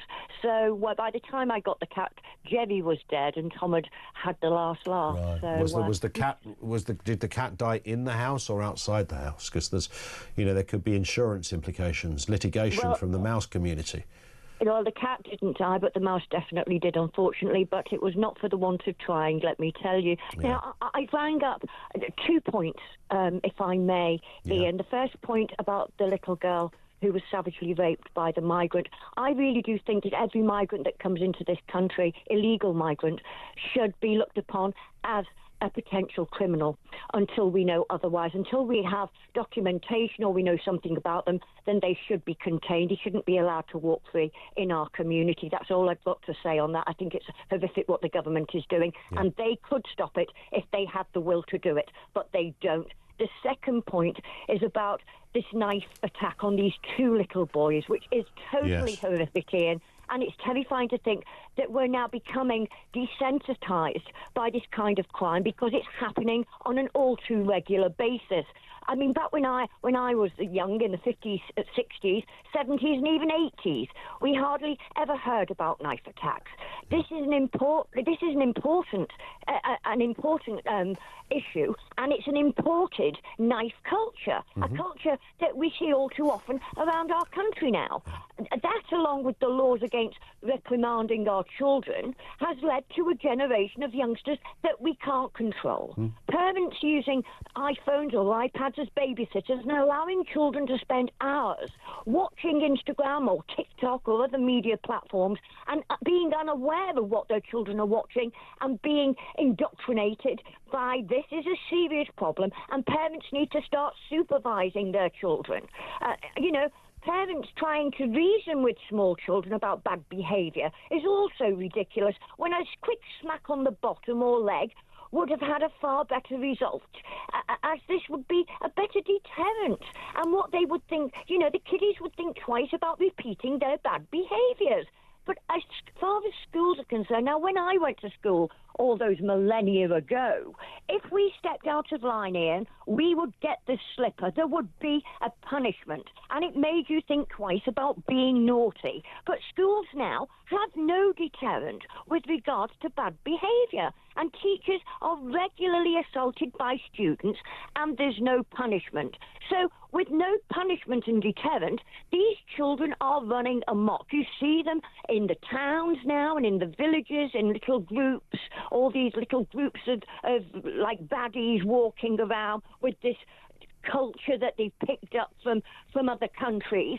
And it's not right, it's dangerous. So where do we go from here? We need a deterrent, and we need a punishment for bad behaviour. And we need to stop importing cultures into our country where knife crime is the norm. And until we do this, Ian, the problem's only going to get worse, and it's going to increase. So we're going to have to, at some point, put our foot down and sort this out. And the government are doing absolutely nothing. And all I hear is, oh, well, enough is enough. Well, it really is enough now, because when you've got children being attacked in the place where they should be safe, which is school, then we really have to take this so seriously. Yeah. And it's not, Georgina, brilliant as ever, thank you. And of course, it's not the first time we've seen attacks in schools, either to other students or pupils, but also to teachers as well. This is a grim reality, but not hearing a lot from the old government on this one. Back to universities and fees. Bob is in Ludlow. What's happening, Bob? Afternoon to you. Afternoon, mate. How are you today? Good as gold here. What are you thinking? Yeah, basically, I was just saying to your young lady, back when I was young, dinosaurs had only just vanished. Yeah. I left school. Halcyon days, Bob, halcyon days. Absolutely. I left school at 15. Yeah. So I didn't go on to further education. I went straight into the Merchant Navy, basically, for a few years. But the state used to pay for those students that wanted to go on to university. Yep. And I think in reality they should, because I think the state has a duty to educate its population for the benefit not only of the state itself, but of those people that live in the state. I agree with that principle, but would that... I think the caveat is that would mean we'd have to be more discerning about who we sent to university, right? Well, yeah, but they used to be... we used to send like 150 people a year, and now we send about 2 million.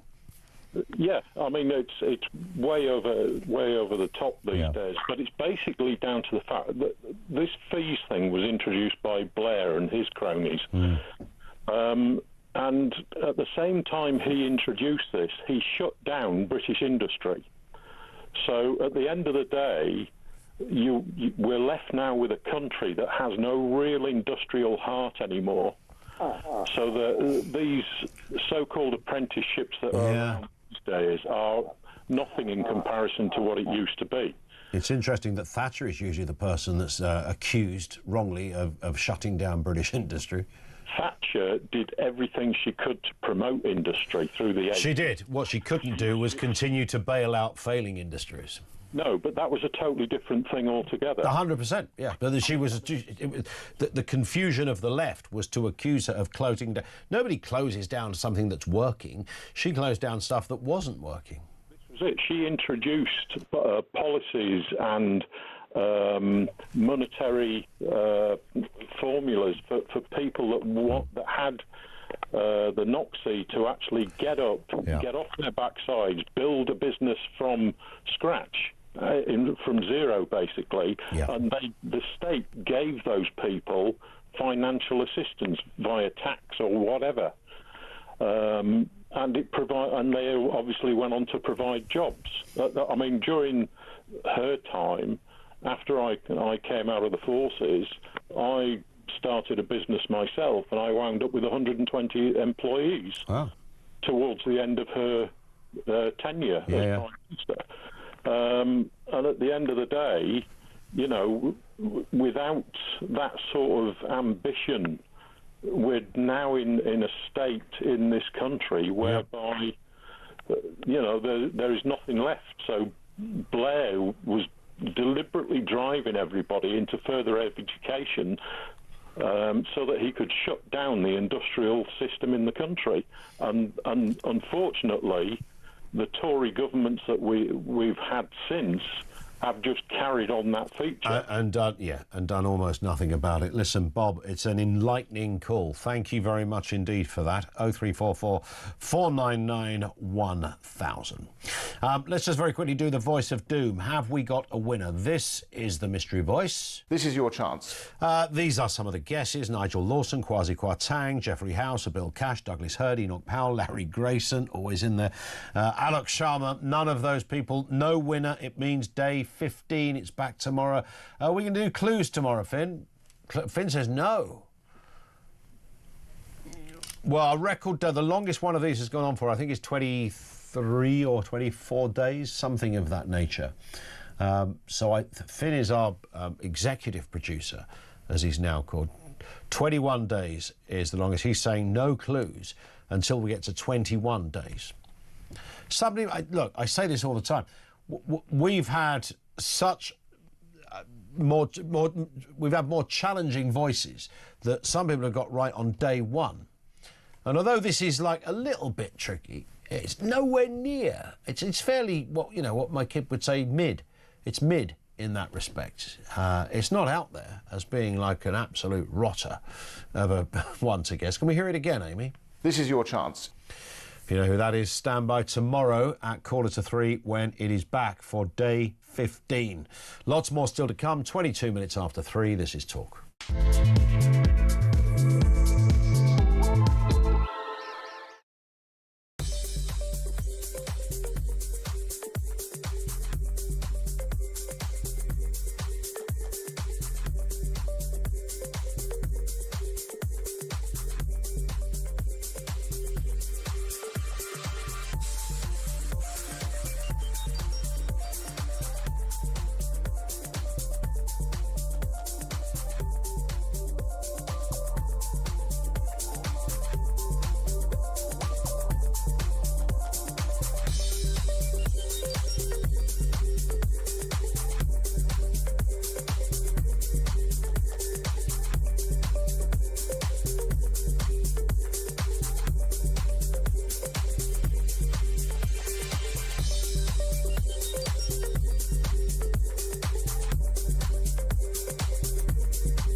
across the UK. On DAB+, on YouTube, on your mobile, and on your side. This is Talk. 25 to 3, just out of America, US Attorney General Pam Bondi will be testifying shortly before the US House of Representatives Judiciary Committee. This is the Justice Department missed a deadline last year, you may remember, to publish documents held by the government about the sex offender Jeffrey Epstein, although more documents were subsequently published this year. Pam Bondi is the US Attorney General, America's highest ranking prosecutor. So we will get some detail on that and the salient headlines, as I always seem to say, that come out.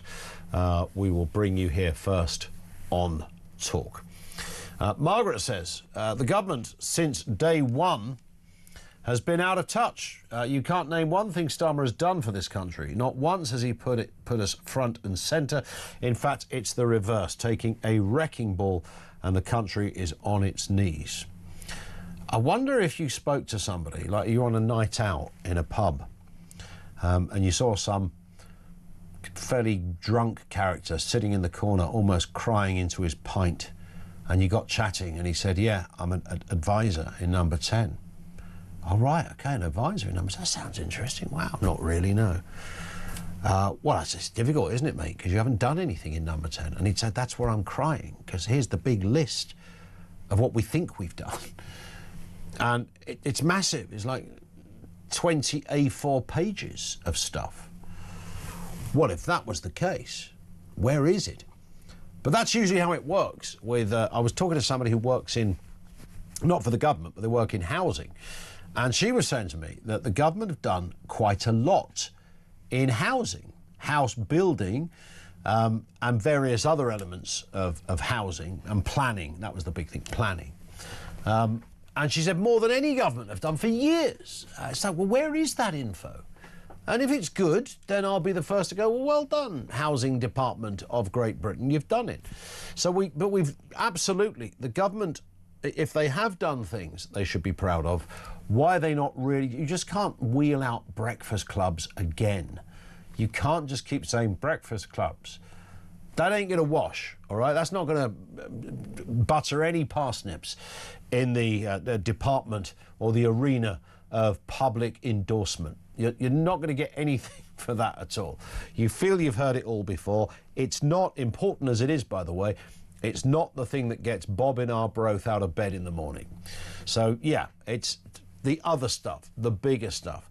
And when yesterday they had a golden opportunity to reset, because they've had a few resets. They only had one in January, I think it was. They had this chance after the most dramatic day. It was brilliant being on air that day, the most dramatic day since Keir Starmer became Prime Minister. Domestically speaking, the most dramatic day, because we had Anas Sarwar, the Scottish Labour leader, calling for his resignation. Everybody was looking at Angela Rayner. Is she finally going to pounce at this point? It was pretty, I mean, to say it was iffy for Keir Starmer. Quite literally, by the end of Monday, he could have been announcing either his resignation or his intent to stand firm against anyone who challenges him. And we could have heard the Rayners even West Streeting and the like coming out.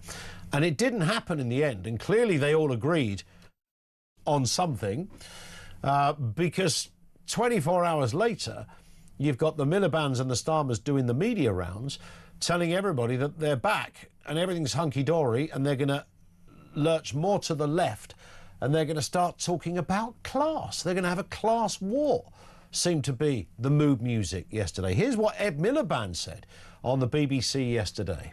I'll tell you what angers Keir most about this country. It's class. We've played that clip about 20 times today. We've probably got another 20 to play in the next half an hour. I mean, that's it. That's all they've got. So when it comes to what the country's been... I mean, as was suggested in the question, tell us then. If there's something more, because we've got a big list at our end of things we think are important, that need discussing, that need real animation. You imagine Ed Miliband replace the word class for the words illegal immigration or channel crossings. And people would go, nah, now you're talking. I mean, we wouldn't believe it because it's not in their DNA, but you hear what I'm saying. 0344 499 1000. We asked the question, we threw out the question at the very beginning of the show. Has the government dangerously, and the emphasis is on dangerously, lost touch with reality? Bearing in mind, we don't hear an animated, angry voice from anyone in this government when it comes to the big issues that are out there at the moment. And when kids are getting stabbed or raped or dying or the victims of attempted murder, and we've seen 3 of those stories. We saw 3 of those stories only yesterday. One a conclusion to a court case, one a sentencing, and the other an attack in a school. All within a couple of hours we got this info, it came through. And the next day our ministers, our politicians were banging on about class. I mean, talk about not reading the room. Matthew is in Warrington. What have you got for us, Matthew? Afternoon to you. Good afternoon. Do you think Steph has had a little meeting with Zach Hypnoboobs and he's hypnotised him? Because he's come out and what was up P&Q's all about? Because he was deluded. Yeah. There's nothing he's saying is coming out of his mouth is truthful. And like you said, we've had a rape, we've had stabbings, we've had all these catastrophic things going on, things that people should be like up in arms, and he's going, we'll have a go at the class. Yep. What? Let's run with the class story. So, aren't they going with the class anyway by taxing everyone? Well, that's also true. But this didn't happen by accident, Matthew, right? I mean, Ed Miliband didn't coincidentally mention class on the same day that Keir Starmer did. They've obviously decided, right, we're lurching to the left, so we've got to play the class card, which is you'd think would be your last option, really, in the socialism department, because it's the easy one. You think that he's going to do a reset and he's going to listen to the room and go, you know what? Yeah, OK, for the last 18 months, we've read the room wrong. Yep. Right, we're going to have a real look at immigration. We're going to have a real look at the welfare. Yep. We actually are going to try and get the NHS waiting list down instead of just cooking the books. We are going to try and get sorts of taxation out and stop crippling everyone. Mm-hmm. No. He's lied. He's just lied. He's a dead man walking. He's just biding his time. It's like he's on death row, but he keeps going for that extra parole, doesn't he? You know, that's right, yeah, stay of execution. Stay of execution till the morning. And he sat there with his vegan bowl of food, his last meal, and it's just waiting to be out because you know he's going. Yeah. You know, and I'd love to have been in that room. You can hear it slowly leaking out what's been said. He's obviously threatened with a general election. Yeah. And they've all gone, oh, God, we're all going to be on the dole. But they can go on the dole because they mostly get more money on welfare state than they will do as being as ministers. Well, indeed. You're absolutely right. Listen, great call, Matthew. Thank you very much indeed for that. I love that last point. Matthew in Warrington, 0344 499 1000. This is Talk.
across the UK. On DAB+, on YouTube, on your mobile, and on your side. This is Talk. It is Talk 25 to 4. Now, the Supreme Court has ruled that oat milk isn't milk. I think this just broke, didn't it, today, this afternoon? The ruling came. It means that vegan food companies would now be required to use terms such as oat drink or plant-based drink instead of oat milk when they're marketing on their bottles and their cartons. Peter Egan, the actor, an animal rights activist, backed the campaign, the Animal Justice Project's open letter calling on Starbucks to pilot oat milk as the default option in one UK store. He joins us now. Peter, always good to get your views on this. All those years that I've watched you on the TV, and we've spoken a few times over the last couple of years, never did I think in my wildest dreams we'd be chatting about milk. Good afternoon. Good afternoon. Nice to talk to you. Yeah, it's it's a bit of a storm in a teacup, really, isn't it? Like it. Because if you think of the term milk as a noun or a verb, it's used in many areas, like the milk of human kindness, or milking a subject, or milking is the action rather than the liquid, I think, isn't it?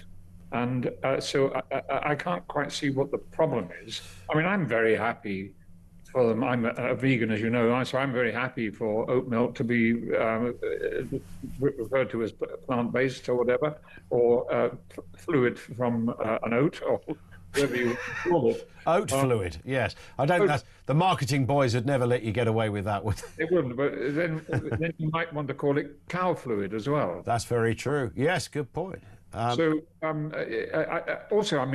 I can just be a bit kind of, from my point of view as a vegan, I think that post-milk generation, which I think oat milk wanted to use, is rather a good reference point, because I think it goes without saying, and I'm not just being provocative, the dairy industry is shocking, it's appalling, and the fluid that cows produce, milk, is produced to feed their babies. Their babies are taken away from them within 4 days of being born, and they're discarded, and the poor cow is in mourning until the next time that she is, as it were, intruded upon her body for the next cycle. So it's a dreadful, I think, function, and very cruel. So I don't have very good feelings about dairy milk. No, I can totally understand that, and it is. I've always thought that it's the kind of, I'm not a vegan or a vegetarian, but when it comes to understanding the animal rights agenda, if that's the right way to look at it, I'm always surprised that the milk, when in fact the food in general, milk, doesn't get the prominence perhaps in the wider conversation of these issues that it maybe should, because it's actually quite easy to understand, and from a vegan perspective it would make me rather angry that it doesn't reach the top of the list. Perhaps that's something to do with the fact that the poor animal is alive while it is being milked. And in food processing in other areas, the animal goes through the cruel process of slaughter. So that product is death on your plate, whereas in terms of milk, it's just theft. What is lots of, as you'll be more than aware, Peter, lots of non-vegans and vegetarians do prefer oat milk. I see it all the time when when you're queuing up for a coffee and the person in front says, "Can I have an oat milk latte or whatever?" That seems to be more common, largely, I suppose, for health reasons, although I am reliably informed, and you may know more about this, there's a bit of a pecking order in the old oat milk department as well. I mean, there's good oat milk and there's bad oat milk. Is that true? Well, I think that you can, they make, and they won't be able to use the word full cream oat milk, things like that. I mean, I've tried a whole variety of milk replacements, alternatives, and I go for a thing called Plenish soya milk, which I think is the cleanest, and it's wonderful in tea and things like that. But there's no doubt about the fact that dairy milk is very, very bad for the human system because it isn't produced for us. It's produced for calves, and it's produced to create healthy calves, not healthy humans. And most of the people I know who have a lot of milk suffer from severe chest complaints and things like that. Yeah, it's interesting because that, again, just to go back to the point I was making, that's quite easy to understand, isn't it? Even if you're not into this particular area intimately, it's very easy to work out, well, of all the parts of the milk of a cow is probably best served to the baby of a cow, i.e. the calf. Indeed, just as it would be the same for the milk produced by a mother for her human baby. Indeed. I mean, nature has a good way of actually defining the things that are good for us if we listen to it, I think. What is the various campaigns that have gone on to try and get? I mentioned the open letter calling on Starbucks to pilot oat milk. What's the latest on that, Peter? I'm not up to date with the latest of that, but I think it's a very, very progressive and good movement. Yeah. And as you say, I find it myself when I go into a coffee shop, and I always hear someone asking for a milk alternative. Yeah. And it always makes me feel rather good. I'm rather delighted. So I think, I mean, sadly, you know, the whole world of vegans and plant-based get a lot of kind of negative kind of response because people think, oh God, here they go again. They're trying to take something away from me. Yeah. And my point of view is, I mean, it's up to anyone can choose their life that they want. I just think that plant-based and veganism is the kindness and the most compassionate lifestyle because it doesn't involve any cruelty, and I can't see what's wrong with that. Peter, it's a lovely point to finish on. Always lovely to speak with you. Thank you. Peter Egan, animal rights activist and, of course, actor as well. Thank you to him. He makes a good point because we all kind of know this, even those of us that drink milk and eat meat, and I probably eat too much meat, milk. I don't drink milk in a, you know, when I was once in a while you'll have a swig. But when I was a kid, you know, a glass of milk was, you know, a pretty tasty thing. I wouldn't do that now. I don't think because of the animal rights, it just doesn't really enamour me in that way. And if I was making my coffee in the morning, I would happily use something, I'd happily use an oat milk if it didn't taste like oat milk or something that, and I don't want a substitute that has just got a load of chemicals bunged into it. So that's no good. Just getting, I don't know, mercury and dyeing it white. That ain't going to work. So, yeah, I'm up for that because I do understand what he's saying. And we all have that same, you know, view, don't we, of meat? You go, well, maybe in an ideal world, but, you know, if it looked different on your plate, if it wasn't a nice, lovely fillet of steak, but instead it was a hoof and a testicle and a cow's snout sitting there, you'd probably feel differently about it. So we all understand that maybe there's some contradictions in, you know, our love of animals and our eating of animals. We don't all follow it through. I get that. I'm certainly not evangelical about it, and I've, you know, enjoyed a meat diet all of my. I had a little soiree with vegetarianism in my early 20s. Gave it a little go. Finn's laughing at that for some reason. Gave it a little go. Do you know what happened? This is absolutely true. I went on holiday with the lads to Cyprus. We hired some mopeds and went along the beach. I got horrendous sun. I thought, oh yeah, you don't need your shirt on, do you? You know, yeah, it's 40 degrees, mate. You do. Bombing along the beach in what's that place? Nicosia? Is that the place? Yeah. And what did I see? A big sign saying English pub, full fried breakfast. That was me done. Straight in there I was. 17 rashers of bacon, fried slice, 18 eggs, some tomatoes, and about 6 cans of beans. Swilled down nicely with a tea, and because it was 10:30 in the morning and we were boys on holiday, several beers. It's what you do, right? And it was brilliant, and that got me back into the... I came home to the meat. But I do understand the kind of contradictions in all of that caper. Moving on, PMQ, I've got to mention this, by the way. PMQ's today was fairly fiery affair, both Kemi Badenoch and even Ed Davey forgot. Do you remember Ed Davey? Ed Davey, yeah, I know a lot of people are going, oh, I remember Ed, that great memorial service for... No, not Ed, no, Ed Davey, he's the leader of the Liberal Democrats, he's still around. He had a pretty good time having some shots at the Prime Minister. Let's have a listen to this exchange between Ed Davey, Lib Dem leader, and Keir Starmer. Mr. Speaker, to appoint one paedophile supporter cannot be excused as misfortune. To appoint two shows a catastrophic lack of judgment. The Right Honourable Gentleman once told this House that when a Prime Minister refuses to take responsibility, and I quote, "It only serves to convince people that things cannot get better, that governments cannot improve people's lives, and that progress is not possible because politics does not work." Does he still agree with himself? And does he share my fear that is exactly what is happening now? Minister. People in this country, millions of people, have been let down for years and years and years. And one of the reasons was austerity, which his party supported. He should take accountability and take responsibility for what he has inflicted on this country. Surrender, David.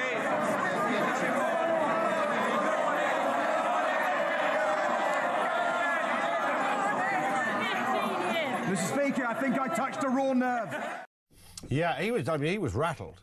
No doubt about it. You heard it in his voice there. He's been rattled a lot lately.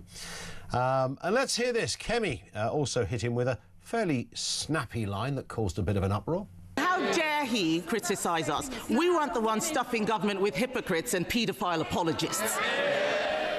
Fair point. I mean, when you put it like that, as my nan would have said, yeah. Lots to get through. 0344 499 1000. Let's get some calls in. Andrew is in Hertfordshire. Andrew, what have you got for us? Hi. Good afternoon. How you doing? All right. Yeah, good. Yeah, it's interesting, isn't it? They really don't get it, and that statement from Ed is just amazing. It is like saying to someone who has always written right-handed, you're going to write left-handed today. Yes. They just don't get it. And Starmer, unfortunately, we're in the pub last night, which is where, like the House of Commons, but with alcohol we have to pay for. Yeah. And they said, you know, they took us for fools pushing those statements out. They don't believe it. And at the end of the day, if you know, Mike Graham later this parish, he's never going to darken the door or talk again, ever. You're finished with him. But a man that's a friend with a paedophile, you're going to, off the back of those women and children he abused, appoint him in charge of relationships with the USA. Morally, he's done. He's finished, Ian. Yeah. But that, I mean, that's, anyone can see that, right? You'd think anyone can see that, because the severity of this is so great and goes right to the top. Doesn't take, you know, you haven't got to be a political genius or an astute follower of news to see the problem here. Yeah, but they don't see anything outside of that tremendously left-wing think tank that is Number 10. And that's the thing, you know, people will now write with their left hand that were right-handed. They can't see that people couldn't do that. Equally, when they stand up and they apologise to the women and children, it is so insincere.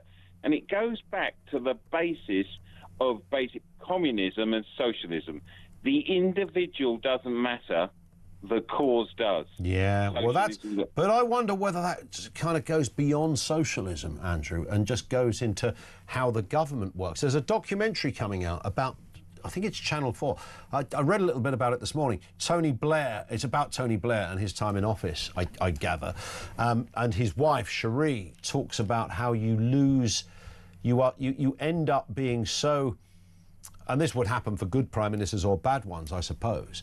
You become so insulated from anything on the outside, particularly after doing it for 10 years, that you can't really see very much. But I think something like that happens almost from day one. You're very protected from quite a lot of things as PM.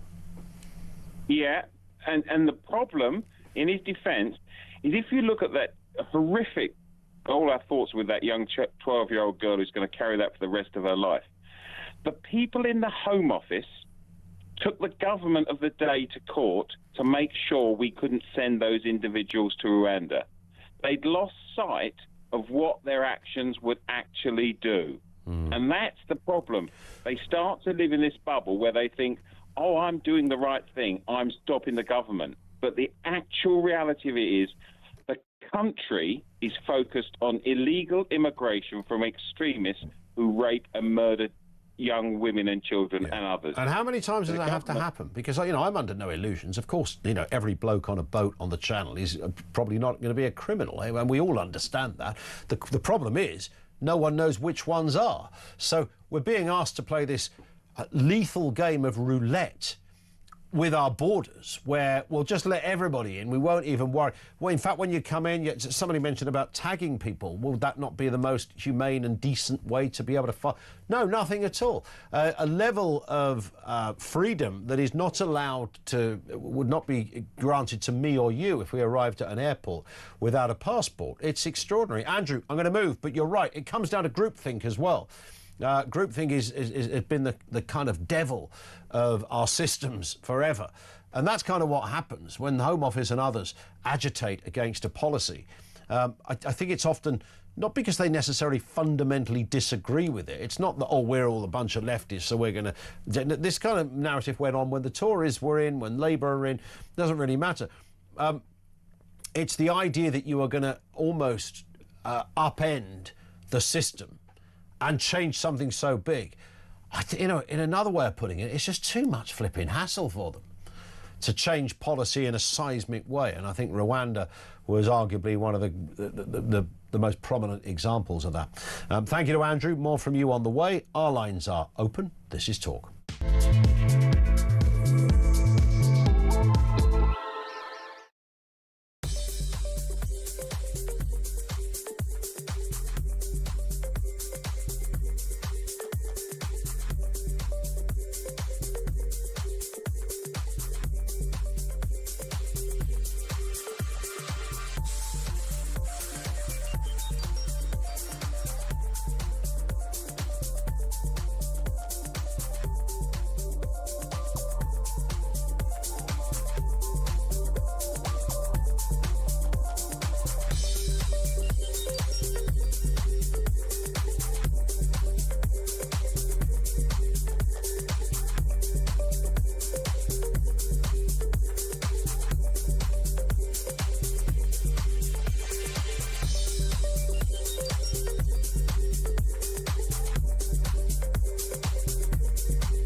Across the UK, on DAB+, on YouTube, on your mobile, and on your side. This is Talk. It is Talk. 0344 499 1000. Just before we hand over to Kevin, he'll pop in just a moment and tell us what's going on the Drive Time show. I want to finish with a couple of messages from you. Betty says, how many of those foreign students, we were talking about student loans, still in the UK, claiming benefits or only declaring less than 27,000. Main reason all complaining is taking loan for course that could never repay the debt. Engineer 100k after 10 years, art history 35 a year, or social welfare for life. Yeah, there are those choices. Andy and Thatcham, how can we still have a stabbing problem in London? Didn't Yvette Cooper make it harder for people to buy them on Amazon? Yeah, I mean, whenever a Home Secretary does that, it's like, oh, for God's sake. You know, there are other, what we're going to do, we're going to ban the knives from the Amazon people, as if that's going to stop it. Spoiler alert, it won't, because your mum's kitchen has often got knives in it as well, which kind of rather circumnavigates the problem. Stephen down in London, let's talk about class. Ed Miliband, born in Fitzrovia, went to Oxford University with his brother, paid for by his communist father, became a spad to Gordon Brown, bought a substantial-sized 5-bedroom house in fashionable North London in his 30s, 2 kitchens fitted, his net worth around 10 million quid, and gets a government car to drive him around. I bet Starmer is worked up about class. That's always the funny thing. That kind of socialist ideal. I remember going to, years ago, I can't even remember how we ended up here. We went to a pub, a load of mates, and then they bumped into some mates of mates, and they knew some arty guy, and they said, oh, he's having a bit of a party at his house. So, you know, like you do, we just kind of all go along walking street after street to get to this house, and it was absolutely massive in sort of Hampstead in North London or something. And he starts banging on about politics. This guy is a more left-wing than an Albanian Keep Left sign. And he said, well, the reason I'm a socialist is because I want everybody to have a house like this. And I just thought, you utter doofus. I mean, really? Is that you didn't do economics at university, obviously. This one from Reg. Do mature students also get the loan? I'm 60 years old. I might apply just to get the cash. I'll probably be dead by the time I have to pay it back. Bonus. It's a very good point, actually. I don't know how that works. I genuinely don't know. It's a great question. Linda in Worcestershire says the new normal in the UK under the Tories and Labour is that Jewish people need to put up and shut up and suffer anti-Semitism, and women and girls need to put up and shut up being raped and abused. We are in a dangerous place with this government. The theme we began this show with is, has the government dangerously lost touch with reality? And this was based on almost the breathtaking criminal lack of acknowledgement, lack of anger that happens with our political masters, right up to the Prime Minister, when terrible things happen, like the asylum seeker rape, like kids being stabbed in their classroom, like the kid who's just been sentenced to 13 years for killing another child, like all of that. Don't hear any anger from Starmer about that. I don't hear anything from Sadiq Khan, little pipsqueak mayor of London. I see him getting angry about cars and ULEZ cameras, more so than I do about knife crime and the victims of knife crime. And that, everybody, is where we are at. Kevin, good afternoon. Hello, Ian. I'm very excited about Keir Starmer's new working class cabinet, isn't it? working class administration. He's about to appoint the first ever female cabinet secretary. Oh yeah, working class girl. She's very working class. What, yeah, one of our own. She went to Westminster Private School. Yeah. She went to Brasenose College, Oxford, Columbia University in New York, the London School of Economics. Her name is Antonia Rebecca Caroline Angerard Catherine Romeo. Her maiden name was Antonia Rebecca Caroline Angerard Catherine Rice Evans. Very working. Very working. Very working. Salt of the earth. Salt of the earth. Salt of the earth. She's got the big gig. She used to work down Billingsgate Fish Market. Of course she did, yeah. She's brilliant. She could knock out Haddock like no one else. He's literally going to appoint this woman. On the same day he's talking about class. He said that we're also working class. The guy is absolutely ludicrous, ridiculous person. We're also going